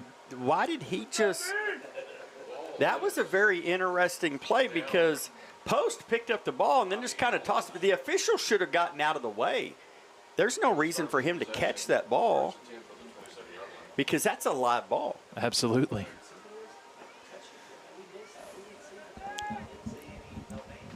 I mean, there wasn't a fair catch. There was that's – It's an opportunity.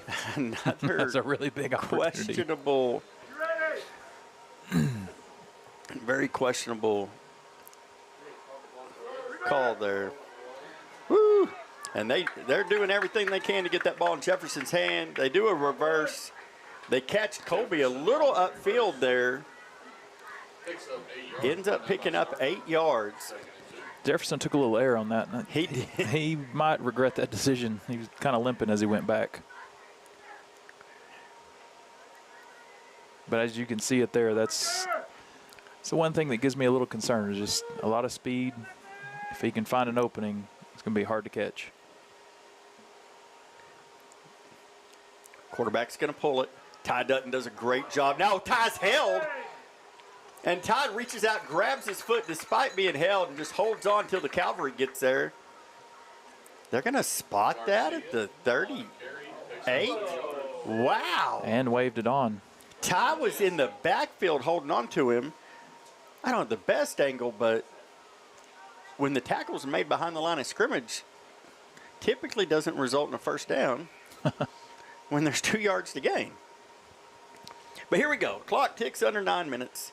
Slayton Family Medical Clinic, 3rd quarter. No harm, no foul.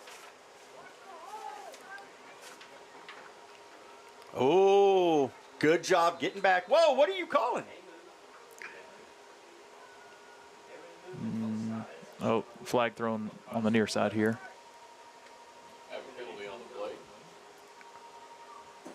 They're going to call it offside. On us? Dude, I mean, correct me if I'm wrong. We can get back on sides, right? You can. Unless they deem that you're the cause of them moving, but he wasn't. He clearly was. He clearly moved because Post moved.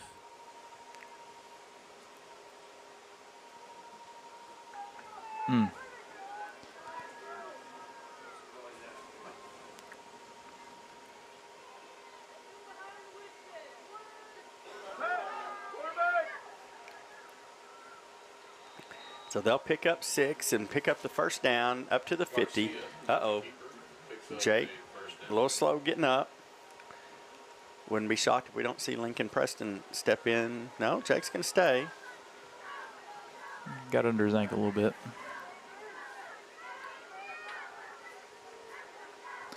That was a little bit different play to see there, too. Kind of looked like it was going to be handed off a couple of times, and quarterback kept it. They're pulling everything out of the playbook here. I think they realize how important this drive is.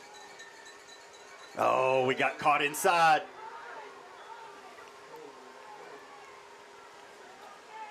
And that's going to be a first down to the 37. First down. It looked like we all made the move to that side of the field, but just couldn't get loose enough to get a hand on him. And some of that speed was hard to catch up to. Avon Madrid comes in the game to relieve. Oh, Avon's in the Grayson. You know, they had talked that Avon may not play tonight after, but here he is, and he's so athletic off that edge. I think Grayson got a little beat up on that one. That was a nice play there in the middle. Who's going to come off the bottom of that? Oh, Grayson Beck. 3-yard gain. Read him on the inside, read him on the outside.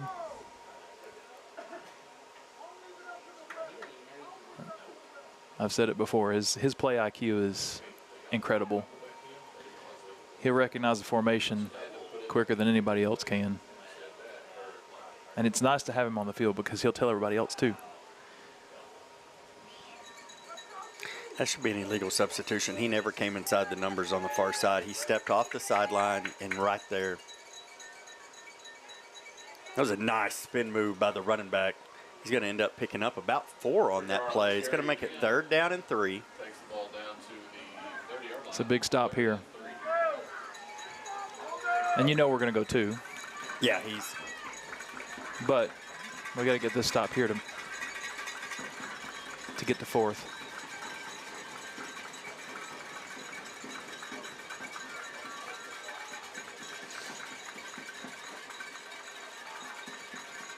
good job by Avon. And then they did it again. I did not know the center could take his hands off the ball. They're going to pitch it wide. Played well, and that's going to be a loss on the play. Ty Dutton and Hayden Brumley. Dude, Ty Big Dutton stretched that out, and when you have pushed that back inside and Brumley's coming off that edge, that tackle's going to get made. Those are two that are going to make sure they get to the ground. That 4th and 5. That was heads up, very quick on them.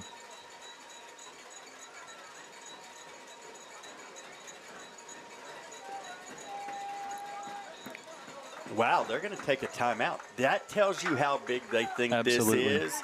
Already 5:27 to go here in the Slayton Family Medical Clinic 3rd quarter, and they take their first timeout on 4th down and 5.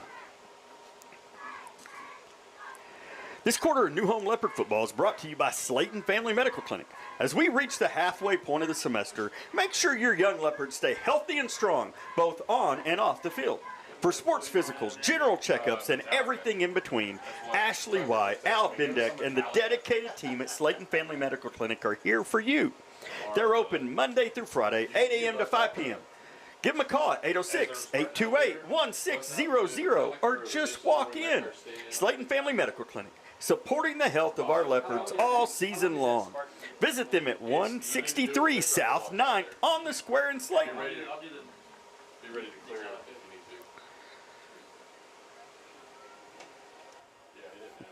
you need to. Man, this is a big one.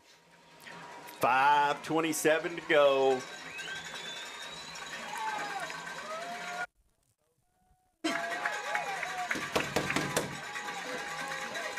Fourth and 5. Fans Everybody in tight. They drop back.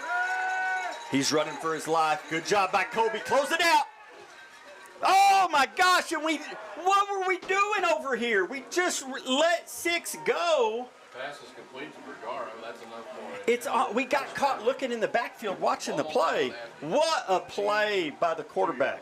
And that was even harder. I honestly thought he was about to throw the ball out just to keep from getting tackled back further, but it was in my line of view here, and I missed it. What a job by Landon Garcia. And that was a duck, too. Oh, yeah. But he was so wide throw. open because we got caught with our eyes in the backfield. I think everybody thought Kobe was about to make the tackle. They pull it out, find the slant. Nice job there again by Beck. He's going to pick up 2 on the play, makes it 2nd down and 8. Garcia on the carry. Brought down after a gain of 2, 2nd and 8. Man, we've done a good job all game just to keep the secondary options away. Hate that we gave that one up.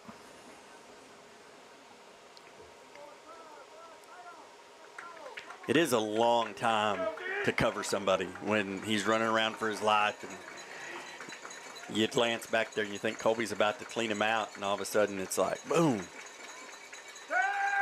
Oh, slant, touchdown. Well played. They caught our linebackers being aggressive. And Post has answered here in the Slayton Family Medical Clinic 3rd quarter. And that's a rare play right over the middle. But again, that's one we've seen several times in video that Post goes to. They'll dump one right out anywhere from 8 to 10 yards, right in front of the line of scrimmage, a crossing route. Kick is up, kick is good, and we have a 7-point game with 4:33 to go in the Slayton Family Medical Clinic 3rd quarter. Not the start to the second half we were looking for. New Home Leopard fans looking for a game changer in real estate? Meet Jay Lynn Mounts from the Amy Tapp Real Estate Team. Whether you're buying your first home or upgrading to a new one, Jay Lynn's got the winning strategy to make it happen. Call her at 806-239-5767 and let her help you score the perfect home. Jay Lynn Mounts, turning dreams into reality, one home at a time. So they got exactly what they needed. They needed to get a stop, and they needed to cut this to a 1-score game, and they did both in the first 7.5 minutes of the 3rd quarter. So now, can the Leopards answer? More importantly, it's that momentum. This is one of those times you'd love a big special teams play. Take the momentum right back from them.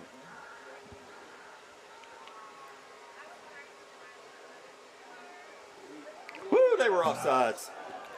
And they got a flag on it. Woo! We're going to probably make them re-kick it unless Lincoln turns something into nothing. Or nothing into something after he bobbled it. Yeah.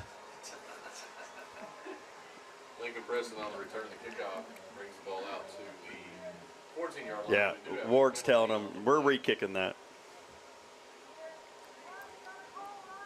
Yeah, they recognized that he was walking up slow, and one of the outside players, the inside-outside guy took off. Exactly. The outside guy was able to stop his momentum. The inside-outside guy, he ran right by him. He was like, I'm going. He didn't grab his teammate.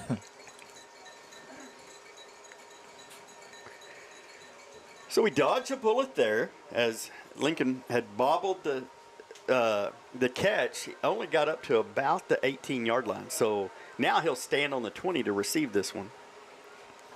Kicker's pretty impressive. He is not a small guy, is what we'll say. Not. Well, when they kicked the ball off to us at the beginning of the half, it appeared to me he only took about 2 steps. Yeah. And whaled it. This is one of the first times he's actually going to run up at it.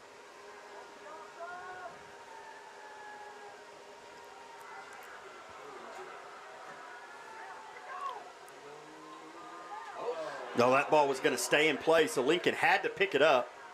He makes a man miss, but he's going to get pinned inside the 10-yard line. Lincoln Preston with the return. Man. Nah. Now we need a drive. You got to take momentum back here. Absolutely. Post is fired up. You can see their fans coming back to life. That sideline was pretty dead before halftime. Well, and now that pin down in that corner, I mean, he gave it every chance to get out of bounds, and that ball fought it the whole way. Credit to the kicker. It went in the right place, but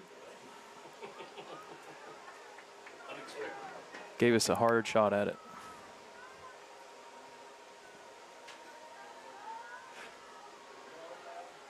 So now you got Lincoln Preston in the backfield.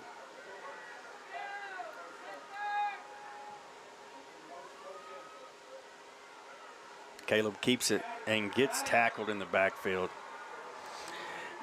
Guys, we're going to have to throw the ball. Like, they're bringing 8 in the box, and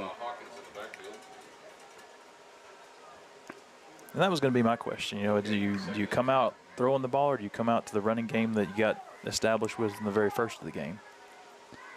But never really was established. I mean, I think if you had looked at it, I bet we didn't have 50 yards rushing in the first half. Sure. They do a really good job. Oh, shoot. We just turned the ball. What kind of play was that?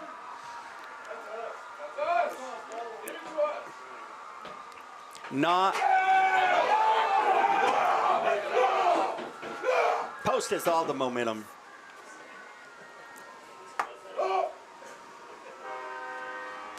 Not sure I've ever seen maybe an option jump pitch. Well, he pitched it high to get over one of the players coming in to cut, and he got over it, but I think he took his eyes off of it just long enough that came out of his hands and down to the ground. So that'll back him up 5. Penalty on the play. Substitution infraction against the offense, and all will be back up 5 yards. So now you need your defense. First down.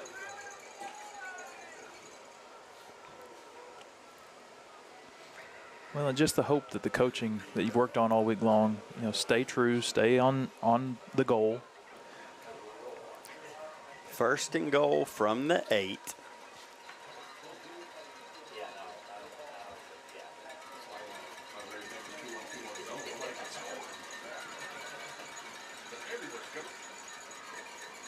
Going to hand it off up the middle.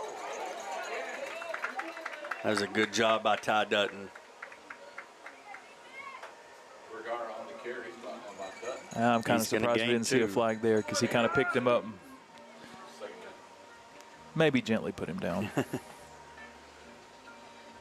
think it may have helped that he was jumping on the play, trying to get over some of that Sure. scrum on the ground, and Ty caught him in midair and helped him to the ground. So we are second down and goal from the 6. Be interesting to see if they do anything but run the ball.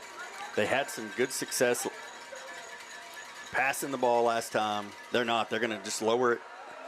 And they just ran it right through the heart of our defense. And it is an extra point away from being tied here in New Home. 2:47 to go till half.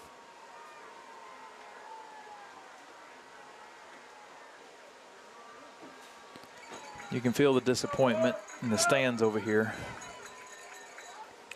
But it's not in our kiddos. It's just where we're at in the game, giving them an open chance to tie the game up. And here's the thing: we were 2 quarters away. You can't change your play calling that you've had so much success with. It's almost like we went into clock management mode. We trying to hand off the ball, kind of pitch it out. You got to keep being aggressive. It's when you take your foot off the gas that you can begin to stumble. And now you got to be able to fire the engine back up, because 2:47 to go here in the third. We've got a brand new ball game. We saw that a little bit in the first half, too. I mean, we went up 2 touchdowns, and then all of a sudden we had a few calls that didn't go our way.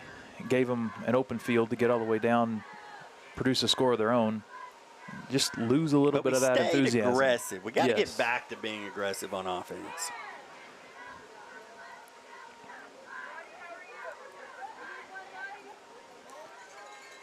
Once again, if we ever needed a big play on special teams, this is it right here. We struggled on the last kickoff. As a Leopard fan, what I do like to see is a toe puncher. Gives us a chance to maybe see something here. Good kick. Fielded at the 6. Lincoln's on the run. He covers up at about the 25. They'll mark him down at about the 27. We can live with that starting field position.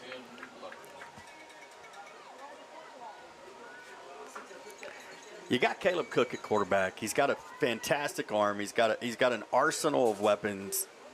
Go back to what got you here and had the 20-6 lead. Spread it around. Get them looking east-west. Just forget about the last drive. I mean, because look at the cushion they're giving Colby. Just take what they're giving you. Sling it out there. Let him and the coaches are frustrated. They missed that. That was a really, really good job by Mitchell Baum kicking that end out, because he gave him a lot of extra room. But you're right, though. I mean, the kind of cushion they were giving Colby over there, that's a freebie. Eat that up. Well, you take what they give you, and then 20's got to make a tackle, and Colby Cook's not the easiest guy to bring to the ground.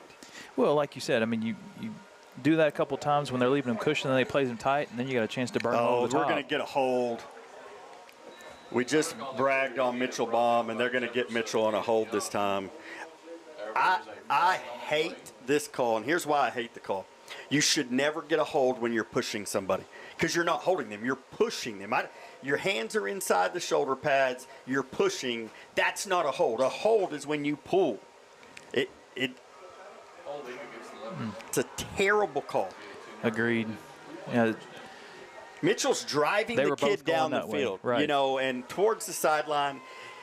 At no point did Mitchell pull on the kid. Yes, he's inside the shoulders, and yes, his hands are on his jersey, but he's pushing the kid. He's not pulling. Even if you look at that objectively, it's I don't think he was going to get to him.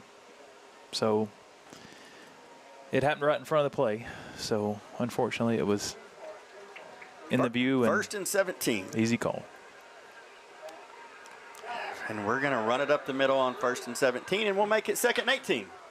Burl on the carry, brought down by Barbosa. 2nd down.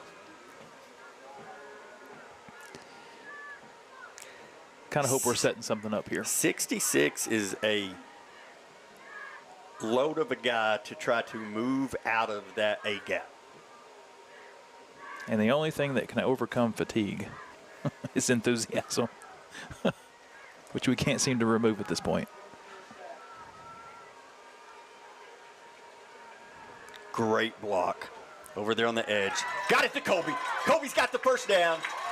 Punishes the corner. What a play. That play was made by Cager Stowe. That kick-out block that gave Caleb the time was absolutely phenomenal. There you go, Granny Gale. Your Shoot. Grandson made a good play there. Forgot the extra point. It is 2020. Leopards doing what they need to do here, answering.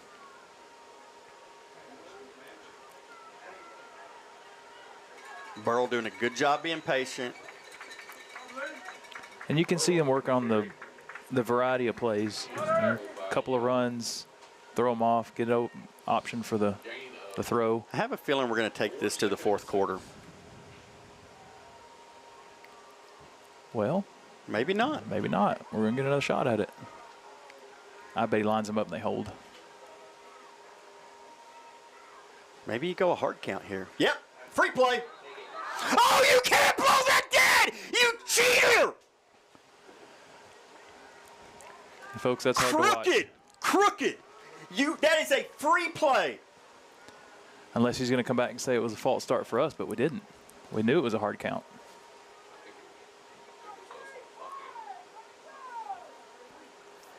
They were a good yard in the backfield. But the way they're walking over to Coach Ward to explain it, they sure are. That is one of there were some criminal calls in Abernathy. This tops it all. That is hard. And you know it. You called it. You said, hey, we're going to probably ride this out until the quarter. Nope, he goes back out with a hard snap. You know that the whole team was on the same page. Oh, shoot, I have a replay. Oh, dang it. I didn't get in time. Here's the cool thing. It saves it to the device. I'll play that play. We'll put it in the comments whenever I get home tonight. That is absolutely just a criminal call. Fourth quarter. We're going to it. Leopards 2020. Second down. We'll call it 12. I'll do some counseling. I'm going to need it. Golly.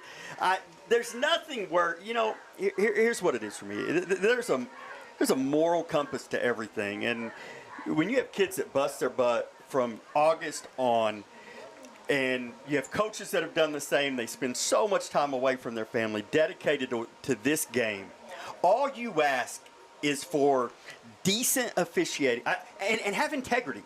Like, I'm not asking you to be perfect. I'm asking you to call it both ways and be impartial. And those kind of calls are neither. And that's what I have such an issue with. And I know I get wound up about it, but it's not right to the kids or the coaches. I tell I tell people this all the time. We fight 3 people every time we go on the field. Ourselves, the other team, and the officials.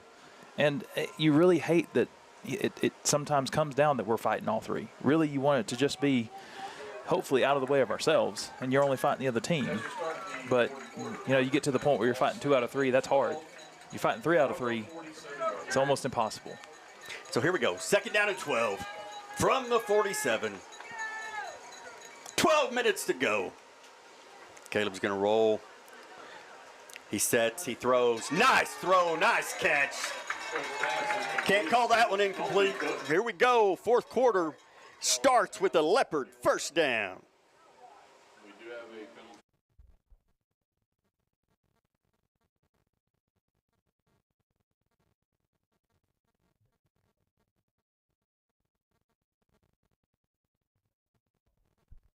We didn't. I just lied to you. I said they couldn't call it incomplete, so they called it holding. So it will be second down and a country mile. Second and 22 for the Leopards.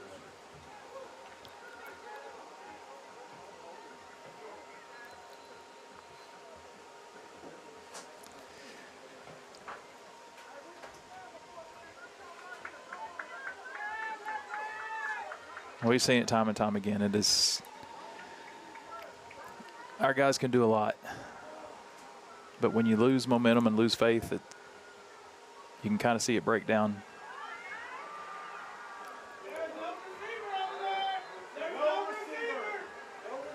And of course, Post is looking for a Hunter Burrell's there.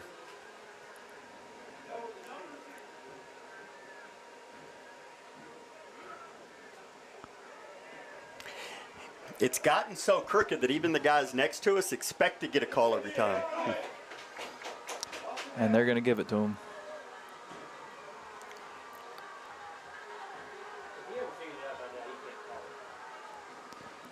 Well, there's not anything on the field. So if there was no call made, what are we talking about?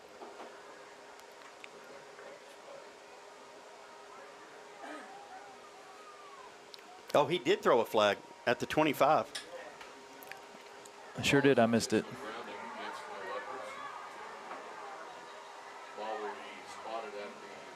And now he gave us a sideline warning as well.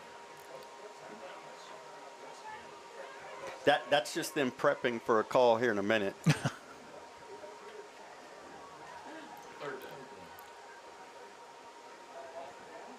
So we're far past a country mile. Where, I mean, at this point you're looking at the field saying, where were we? It is 3rd and 40. So now you're throwing one up, kind of hoping for a pass interference, or he's got him. Just overthrew Colby. That was there. Great route, great call. Just a little over out of reach.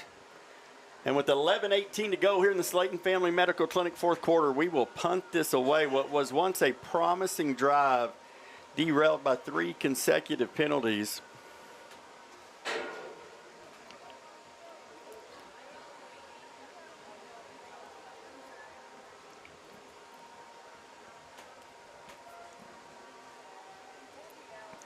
What's difficult is you can see that. You know that Colby's going to get open. You know that we haven't hit Jake yet tonight. And you know that's – we've got both of those opportunities out there. And seeing Colby get behind that secondary. Oh, yeah, we can beat those corners.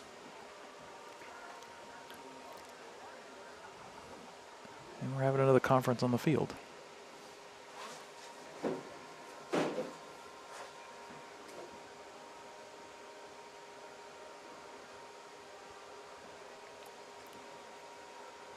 This is this is a challenge to watch. I mean, nobody's saying anything. The fans are looking at this thinking, well, are we watching a football game anymore?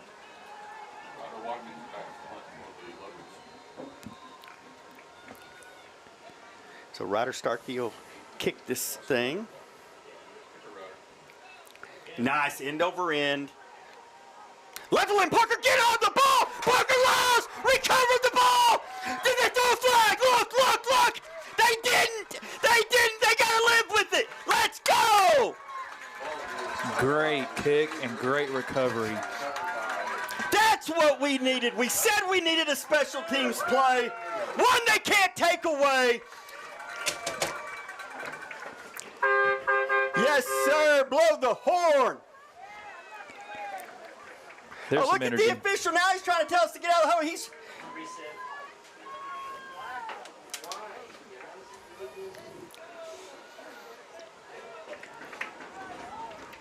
here we go. MC Master Roofing, first down from the 28-yard line.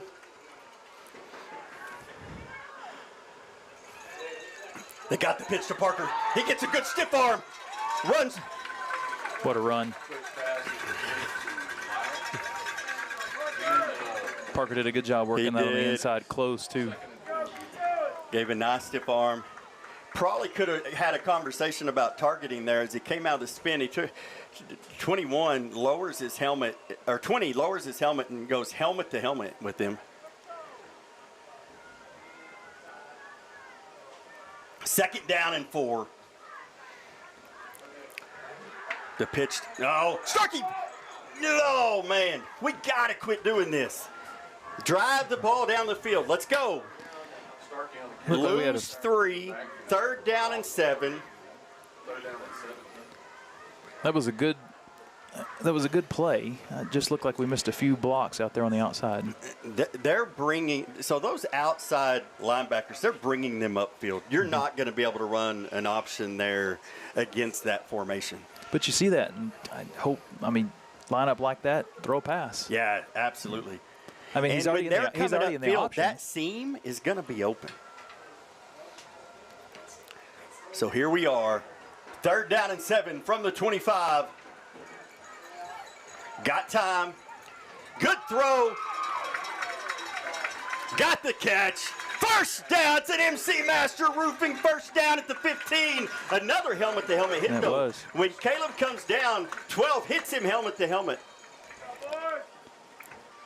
I get you don't want to call a foul on him, but you've got player safety has to come in at some point as well. That's got to be the front. And here's the thing. I like while I'm talking about that, I like the high school penalty where you don't eject, because there's nothing worse in college than watching kids get kicked out of the game for it. What a read there by Caleb Cook. He held on to that He for did. a good while. And 66 is in the hole. He's not agile, but he's trying everything he can. And once he finally leaned towards Starkey, Caleb runs through the arm tackle. So if you couldn't see it from our point of view, it looked like the proverbial squirrel in the middle of the road. Which way do I go? And Caleb was still hanging on to the ball. There's a 6-yard gain on the MC Master Roofing first down.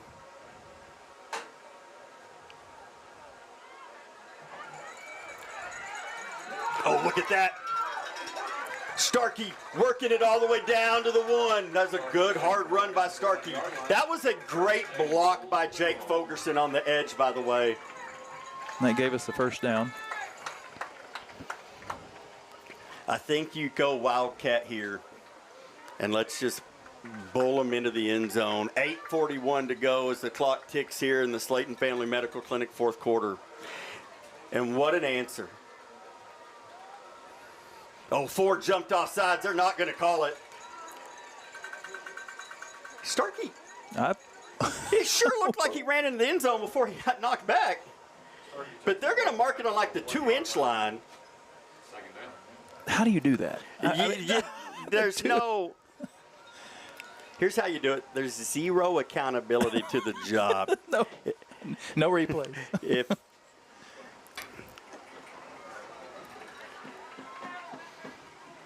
this time, Starkey, you have to call it. They do. He was not going to be denied. Now we got to get the extra point up. Oh, look out. I'm sure they're backing us up. Caden may have his work cut out for him.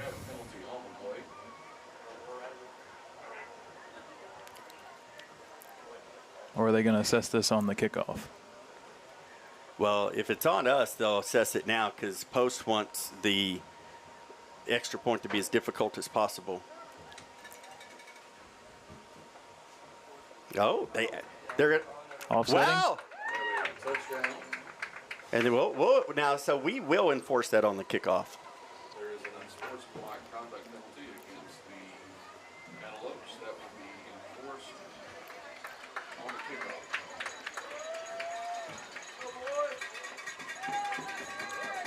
kickoff. Man, I mean, just energy and then none. It's you can feel it. I mean, we're in the box in here, and it, every time a flag goes up, I think everybody's thinking, well, what everything down. All right, Caden McDonald. Kick up. Kick good. Atta boy.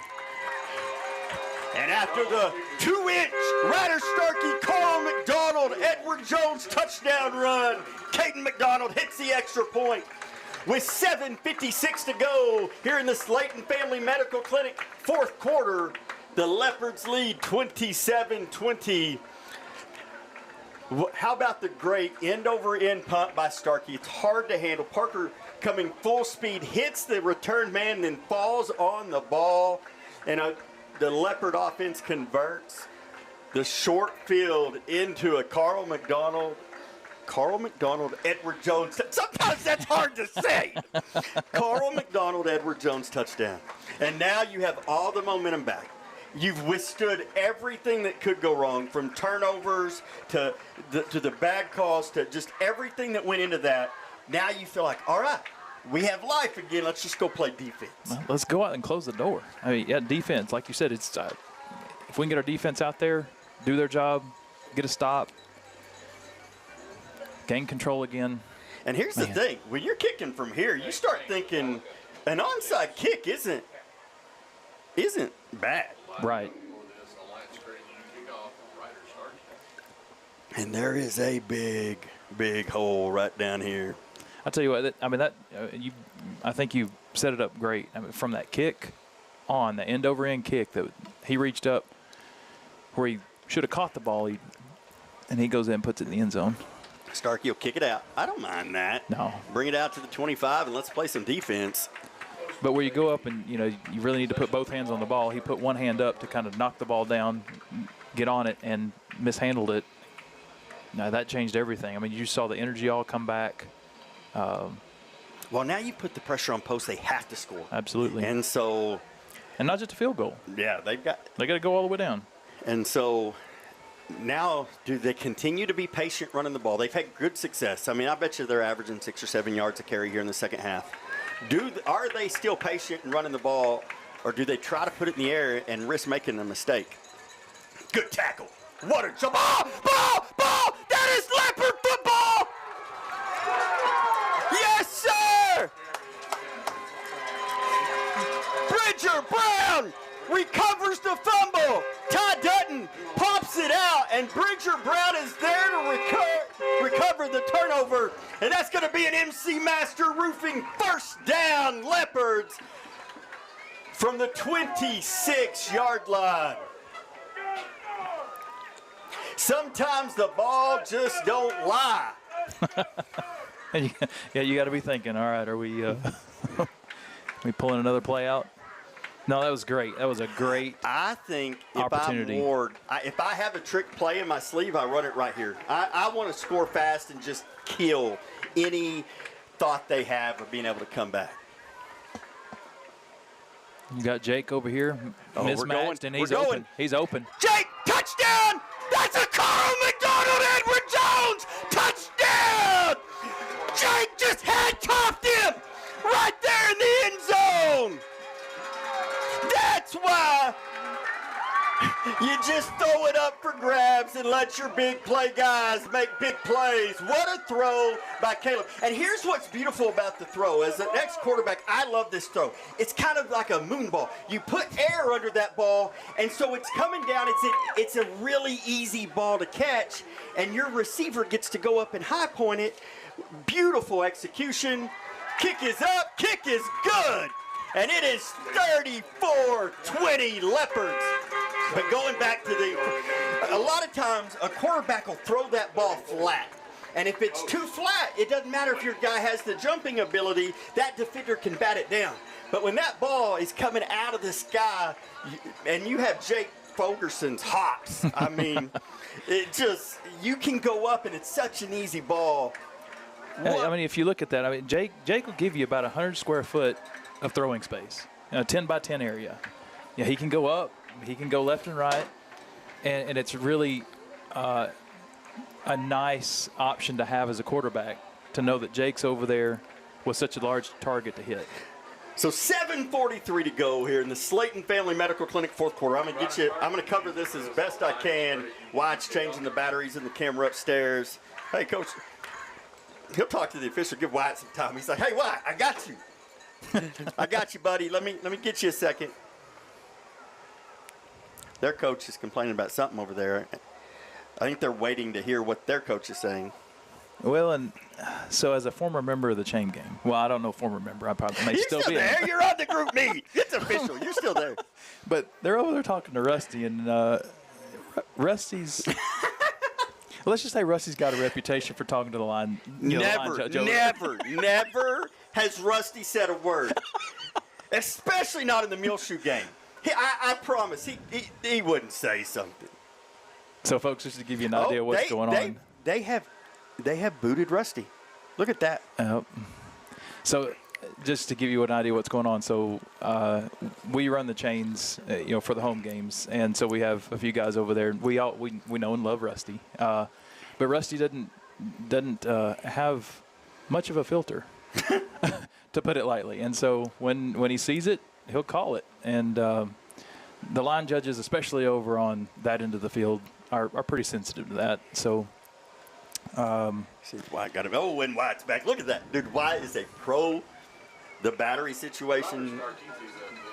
So here we go. 7:43 to go. By the way, that's not the first time that Coach Ward's been called out on the field because and Toby Tucker's been called over there. That's right. And so, but here's the thing. Toby was already over there, so I have a hard time imagining anything too egregious. Boom! Yes, sir. Lincoln Preston.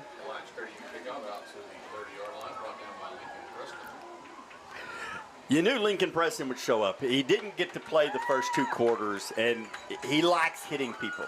I know he's only a sophomore, but he has shown he really enjoys. And now here's the thing. Now you got to score twice in 7.5 minutes, and your offense isn't exactly geared for that. And this quarterback tends to hang one up. Jake still has another interception coming. What a jump by Kobe Cook over there on the edge. That's going to be a 6-yard loss.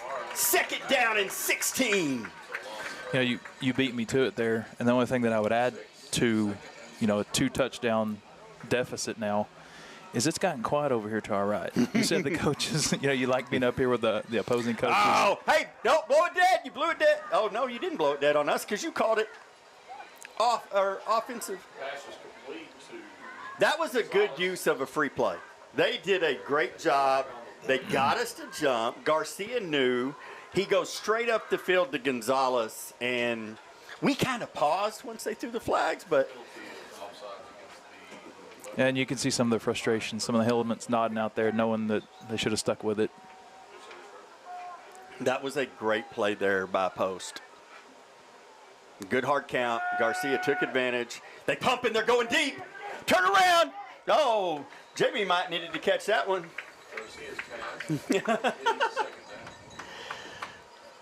I don't. Yeah, there was she that- may have got out of the eye of the camera. That was my wife over there. That ball was making. I think he threw it to her instead of his receiver. Well, I could sense your excitement because Jake Fulkerson was over there. He was. That ball was floated. And not that I have any like real wagers, but I did put the over/under on 1.5.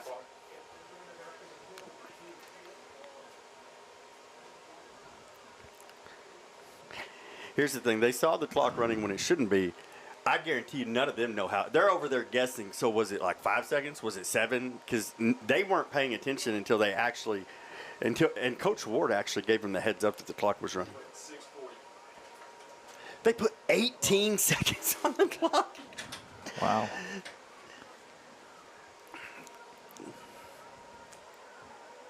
Wow.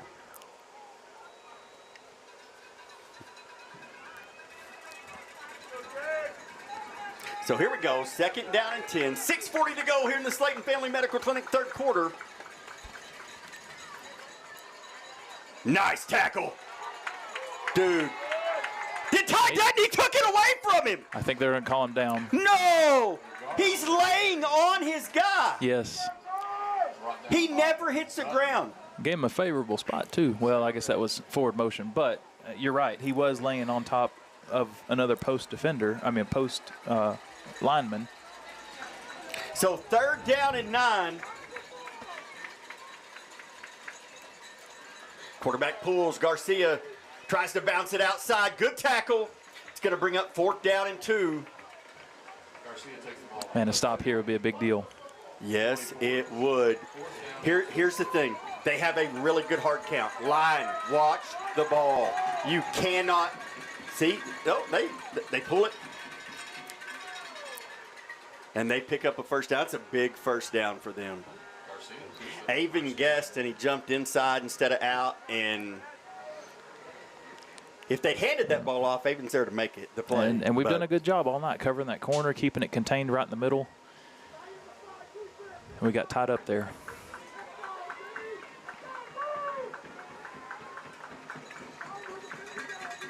Fans are into it. Everybody's getting loud. They know what it means. They're going to try. Colt Keys is out there. Oh, my goodness, that ball's so uncatchable. And they're going to call Colt. And he did. He got his hands on him, but that ball. Pass ball incomplete. You're absolutely right. There was no chance he was catching. That ball was easily 8 to 10 feet above his head. It was interference.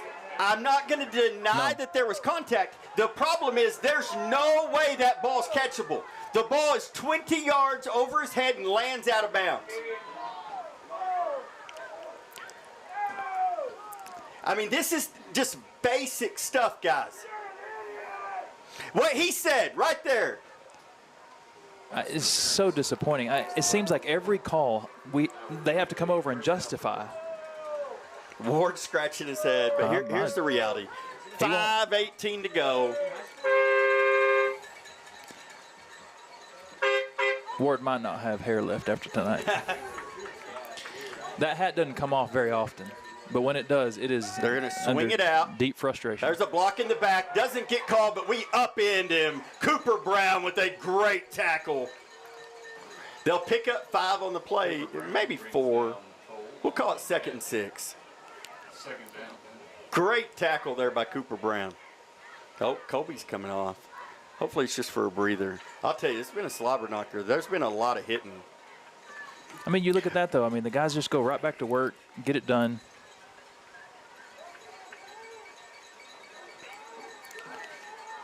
So for the record, I just heard from Rusty, and it was not on Rusty this time.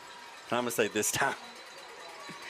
Now, I'm sure he responded to what was said to him, but they're going to try to. Oh, what a great move there inside. Dude, Vergara, it looked like he was going to bounce that, and he cuts that back inside. Now, why are they stopping? Oh, they're stopping the clock for a first down. Chains. First down for the Antlers. That was a phenomenal run.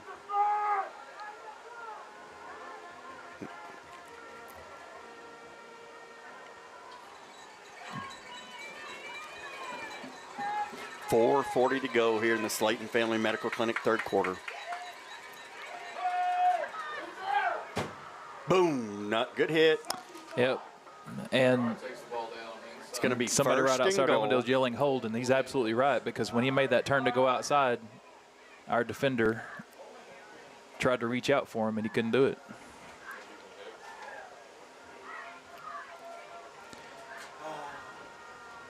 And the refs have to explain something again. I think they're going to try to add 2 more seconds.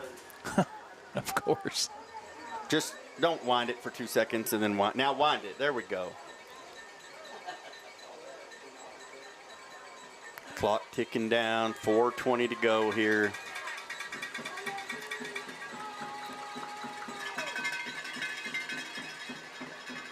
Oh, and that is...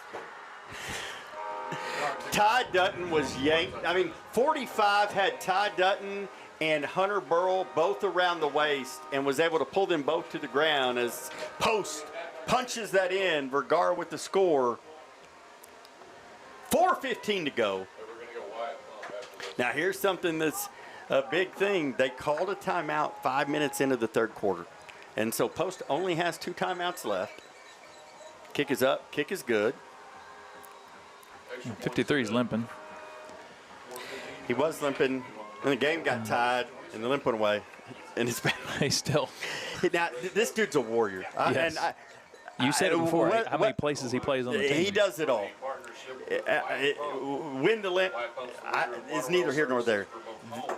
That young man he's been all over the place all night. I mean, he plays middle linebacker. He plays center. 2 of the most physical places on the field. And he's out there kicking. I mean, if he's hobbled, man, he's playing phenomenal football for being hobbled. Now, here's the question. Do you bring some hands guys in up front? Do they try to pull anything tricky, or are they going to kick it deep with 2 timeouts and think, hey, we can stop them from getting a first down?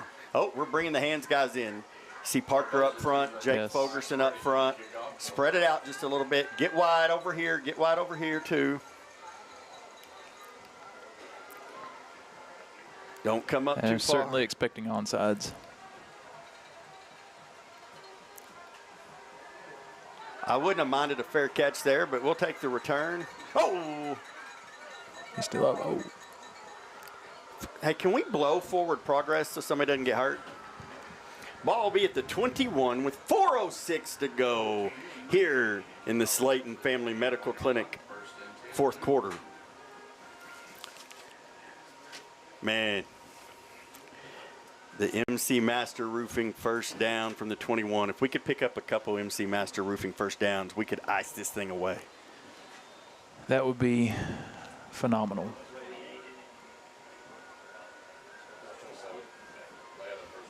Here's the thing. You know they're going to bring 20 and 23 off the edge.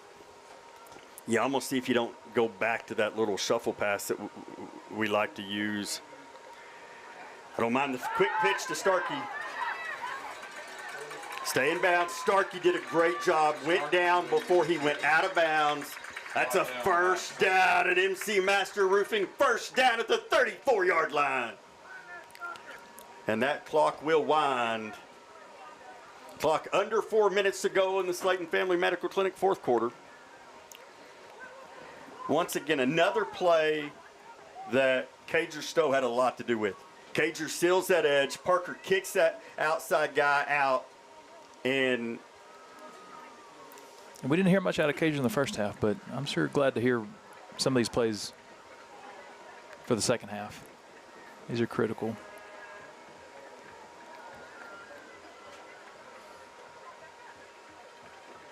Caleb will keep it this time. He does a good job of covering up that ball because 56 made a heads-up play. He came and hammered that ball. He tried to drop a hammer on top of it. He did. Caught him on the head almost. So here we are, 2nd down and 4. This clock's going to tick under 3 minutes to go now. 26 seconds on the play clock, which means we can take this under 2:40 before we snap it again.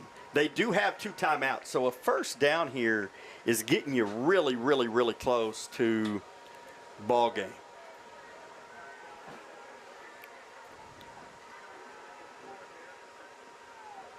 Woo! Caleb did a good job. Look at Starkey. There's that first Plow it down. away. First down. It's going to be an MC Master Roofing first down at the 48-yard line. That was a good run. Yeah, it was almost the heart drop right there at the beginning because that ball popped up. And Caleb we're did a thinking, good oh, no. job of grabbing it, getting it into Ryder Starkey's belly. And Ryder Starkey's a shortstop. He's not too worried about some bad bounces. He's played a few in his day. And everybody's watching the clock now, trying to eat it up. So we're going to, right now it ticks down to 2 minutes to go here in the Slayton Family Medical Clinic, fourth quarter. Play clock 8, 7.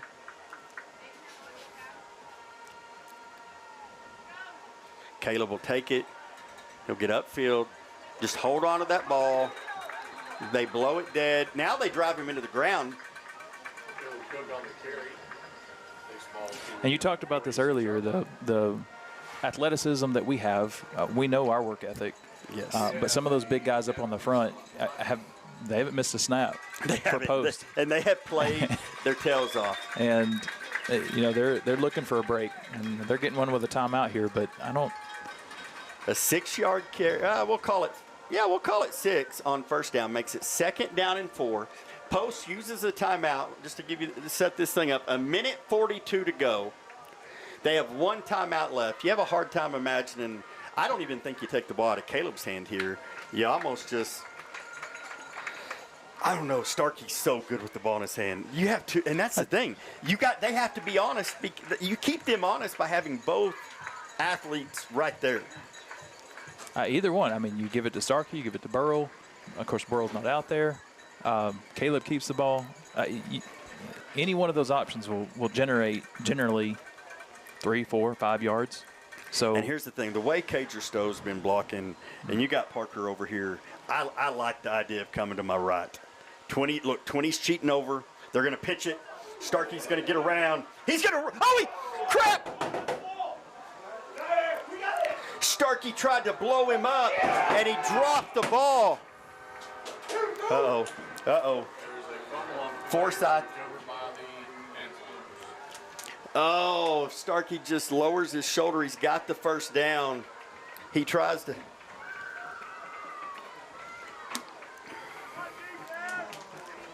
So 1:33 to go. Oh, my goodness. I'm still not too disappointed here. I mean, you still put the hands, the defense at the helm, and we've done well. Barron, but we got to get some down stops. here, getting the crowd going. And they bring the heat. Todd does chase them down. It's a good job.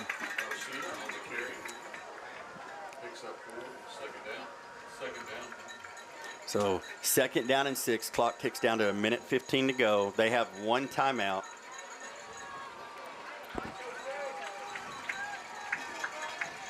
They're going to drop back. They have some time. That's a block in the back. Avon. And still getting pressure on him. There's nobody. And there's no receiver there. There is nobody in that area. And no flag. Come on, you called it in the first half. Oh, he is outside. And Coach Abney's right. He was outside the tackle box. And the ball did go past the line of scrimmage. Touche. It was caution our excitement. It was a good call. Who do we have down? I did not see it. Did y'all see who went down? Let me see. I see Brayson. I see Ty. I see Starkey. I see Burl. Looks like Hayden was getting up. Oh, Hayden Brumlin.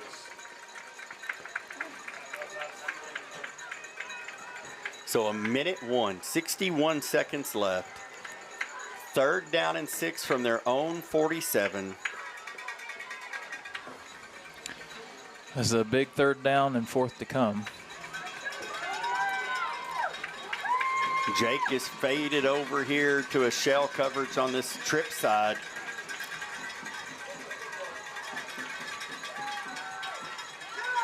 Pressure. Oh, they set up the screen really, really well. Oh, we didn't tackle him. The guard takes the screen pass inside. Well, we've got flags out. Flag on the play. Hoping that might be a block in the back. It will be a ways downfield.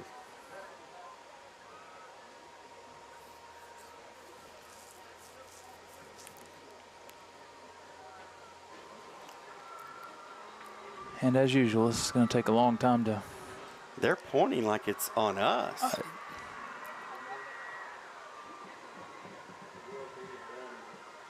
Yep, they're pushing them closer to the goal. And it's a face mask. Face mask against the Buckers. Roughing the passer. Decline, personal foul roughing the passer. That'll be half the distance to the goal. Oh, my goodness.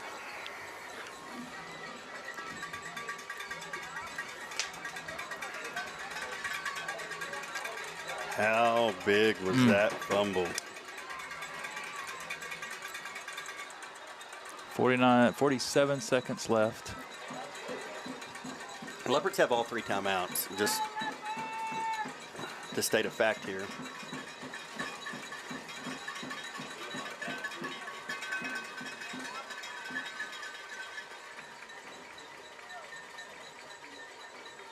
And we still haven't gotten the ball game going.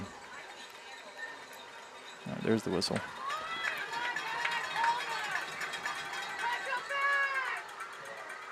Touchdown. And that-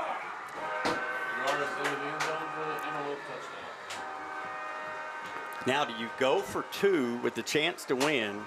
Or anytime they've been in the red zone, that seems like the same play that they keep running.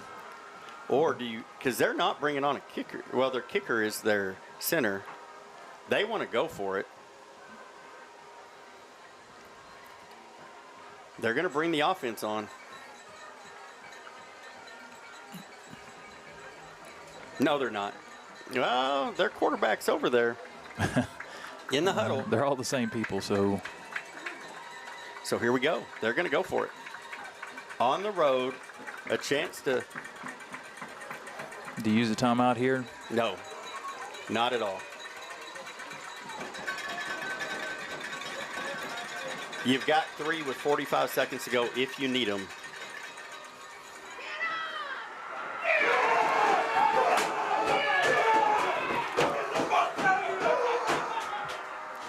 So now you got 44.6 seconds to go.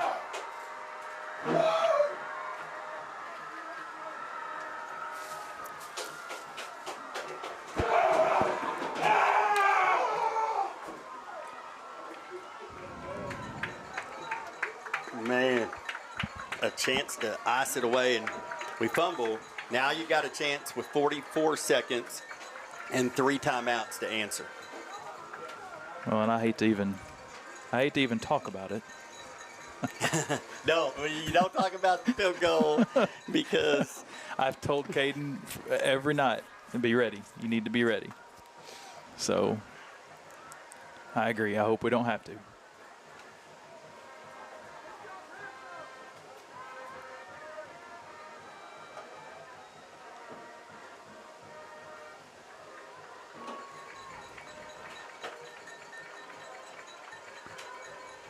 Lincoln Preston back to the field. This Alliance Credit Union kickoff for the Barbosa.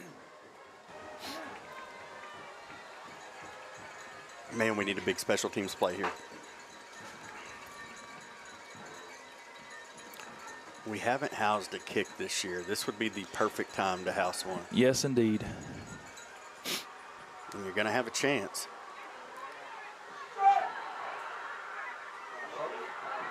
What is he waiting around on? Get on the ball!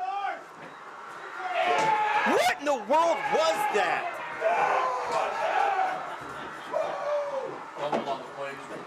He came around for a reverse.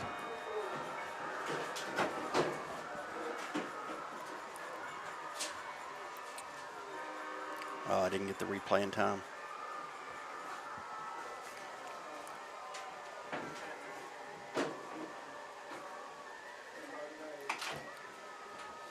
Man, that hurts.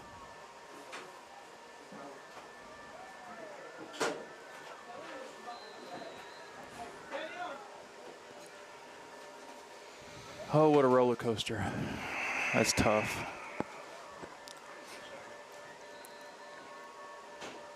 Everything that went on, you had your opportunity. You had the ball with an opportunity to run the clock out.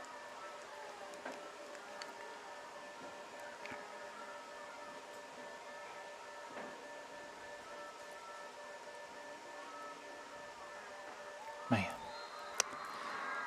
that's a tough end. Here's the thing. They can kneel on it 3 times, but we have 3 timeouts.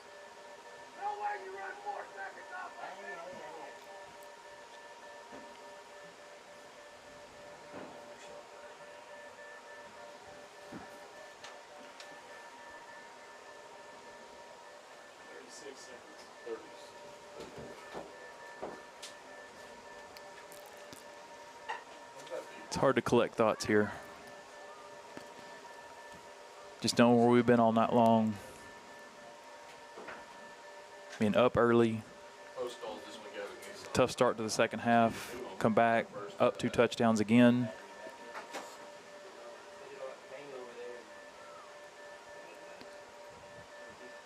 And turn the ball over twice. It's put us in a hard position.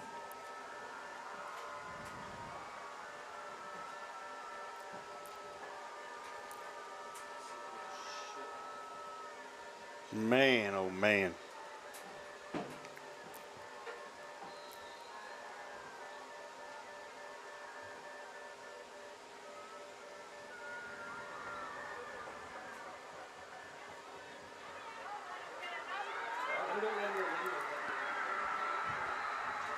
I'm all right with that. Because here, even if they get the extra point, it's only an 8-point game. Now you get the ball 30 seconds and 2 timeouts. You have a shot.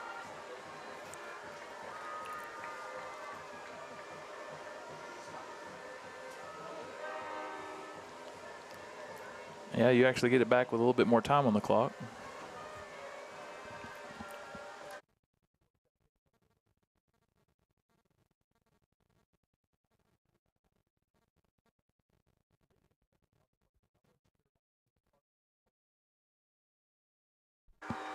All right, so extra point.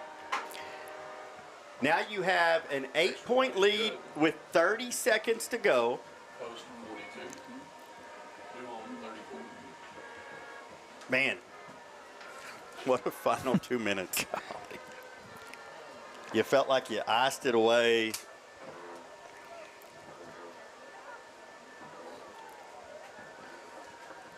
You got to have a score and a 2-point conversion.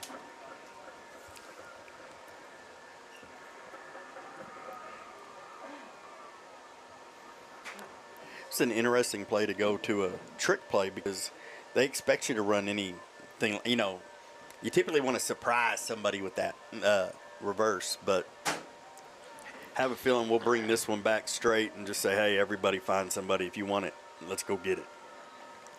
And I'm watching the sidelines here, and I see Ryder on the sidelines with his head down. Oh, and you know he's disappointed.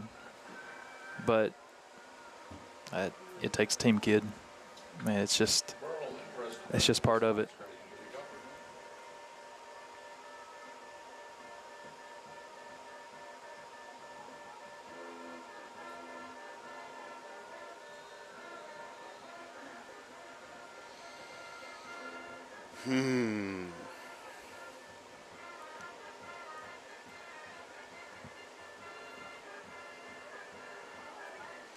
Lincoln Preston.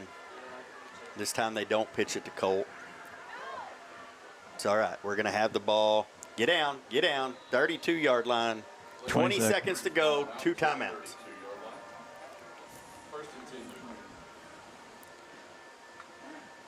Caleb's got the arm to get you there in 2 throws. Well, and you got the receivers. And we beat them every time. No doubt. So, I mean, we're not done. by any means. There's a few things we have to do, but we're not done. I'll be honest, if I'm a post coach, I'm telling them, you interfere, make sure they don't catch it. We'll take the 15-yard penalty. Do not let them catch the ball, is what if I'm the post coach.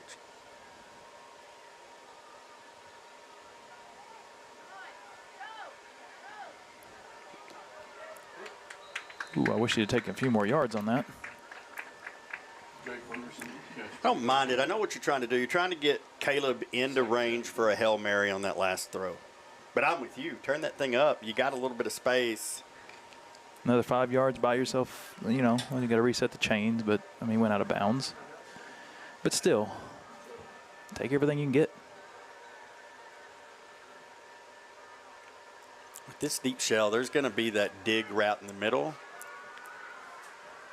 There it is. Oh, my goodness. How?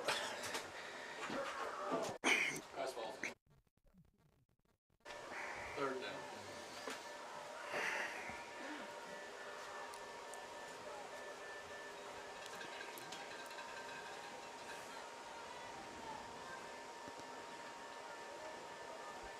That was tough. He was wide open, had him out over the middle.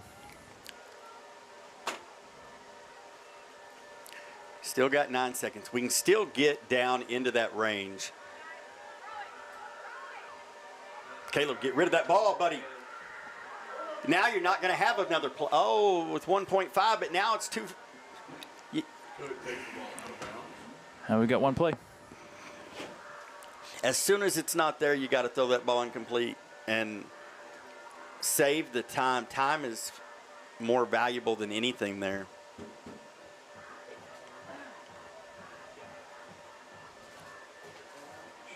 Now you got to hit somebody.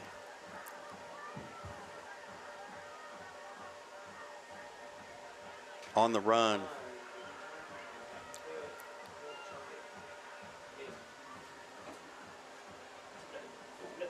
Oh my God! I thought Kobe had it for a second. That ball bounced up. We just could not bring it in. It bounced right in front of him, too. Oh my goodness, can you imagine? Congratulations to the Post Antelopes. Thank both crowds for coming out and supporting their student athletes here tonight. Got a lot of help along the way, but they got the W. Safe travels back to Post for our visitors. That's a tough one to take to the locker room because you're going to look back at that and say, all right, lots of missed opportunities. Panhandle Sunray. Sunray is up 53-33 late in the fourth quarter.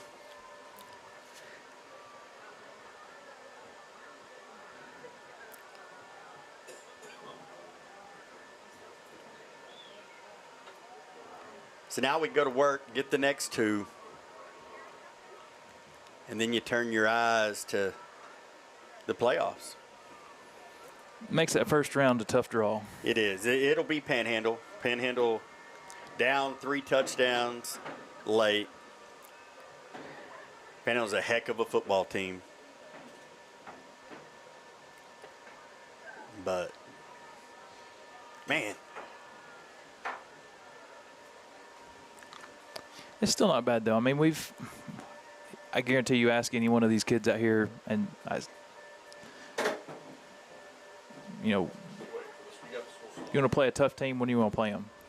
We got to beat them all. Yeah, you got. So let's play them. Here's the reality: if to go where you want to go, which is Cowboy Stadium, you've got to win those games. Whether it's by district or area or regional quarterfinals, if you're gonna play December football, you got to beat all comers.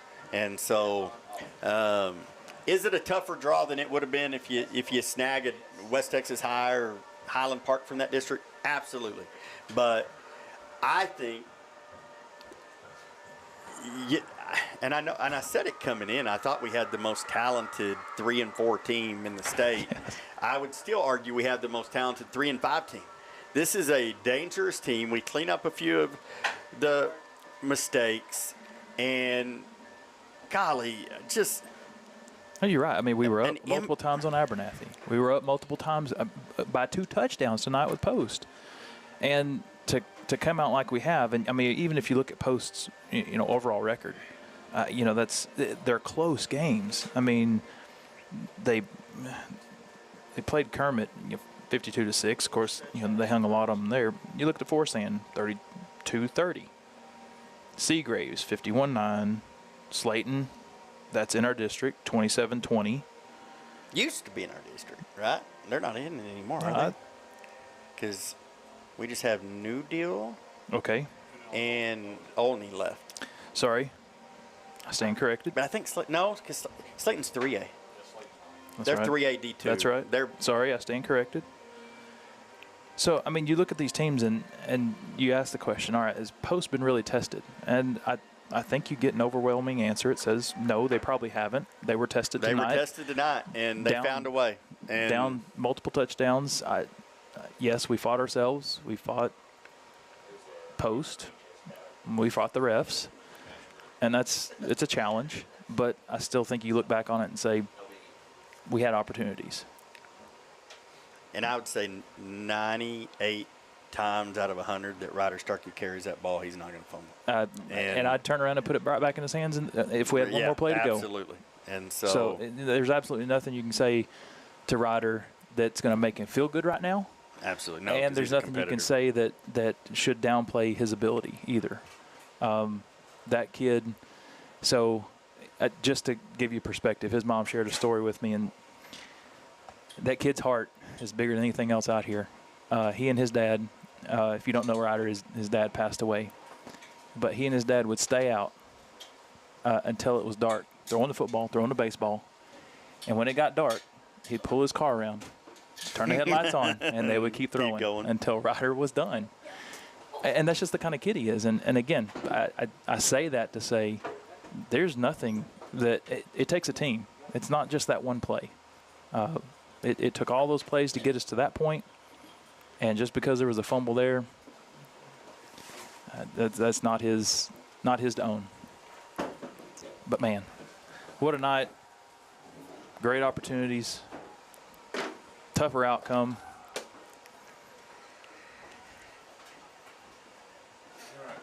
Man. All right, well, we will sign off. Obviously, not the end result we wanted, but a heck of a ball game. A lot of fight from your Leopards. Still got, and here's the great thing. Everything, all your goals, your December football, everything's still in front of you. Does the path get harder? Yes, but as we said, at some point you got to beat those teams. So let's take them on week 1 and let's do this. That's right. And so, so Stephen, I'd personally just like to thank you for the opportunity to be here. I really enjoyed the time. I enjoyed the fight. It's fun. I'll tell you, this is the first time I've ever been up here. It's really hard to contain myself. It is. So, I mean, on the ups and the downs, your mic's always on. It's always tough, but I'm grateful for regular season because they're cool with you being a homer. Where it really gets hard is when you get assigned an NFHS game and you're calling your home team and you cannot, they require you to be impartial. You can't. Sure. And that gets really hard in the playoffs because, as you know, it gets toned down, but it's a lot of fun. It's cool for so many people to get to, watch these guys that wouldn't have that opportunity otherwise. And so, you can just leave that up there. I'll get it. Yes, sir. Thank you. So, we will sign off. Thanks for tuning in. For Carl McDonald, Stephen Lyles, have a great night. And as always, go Leopards.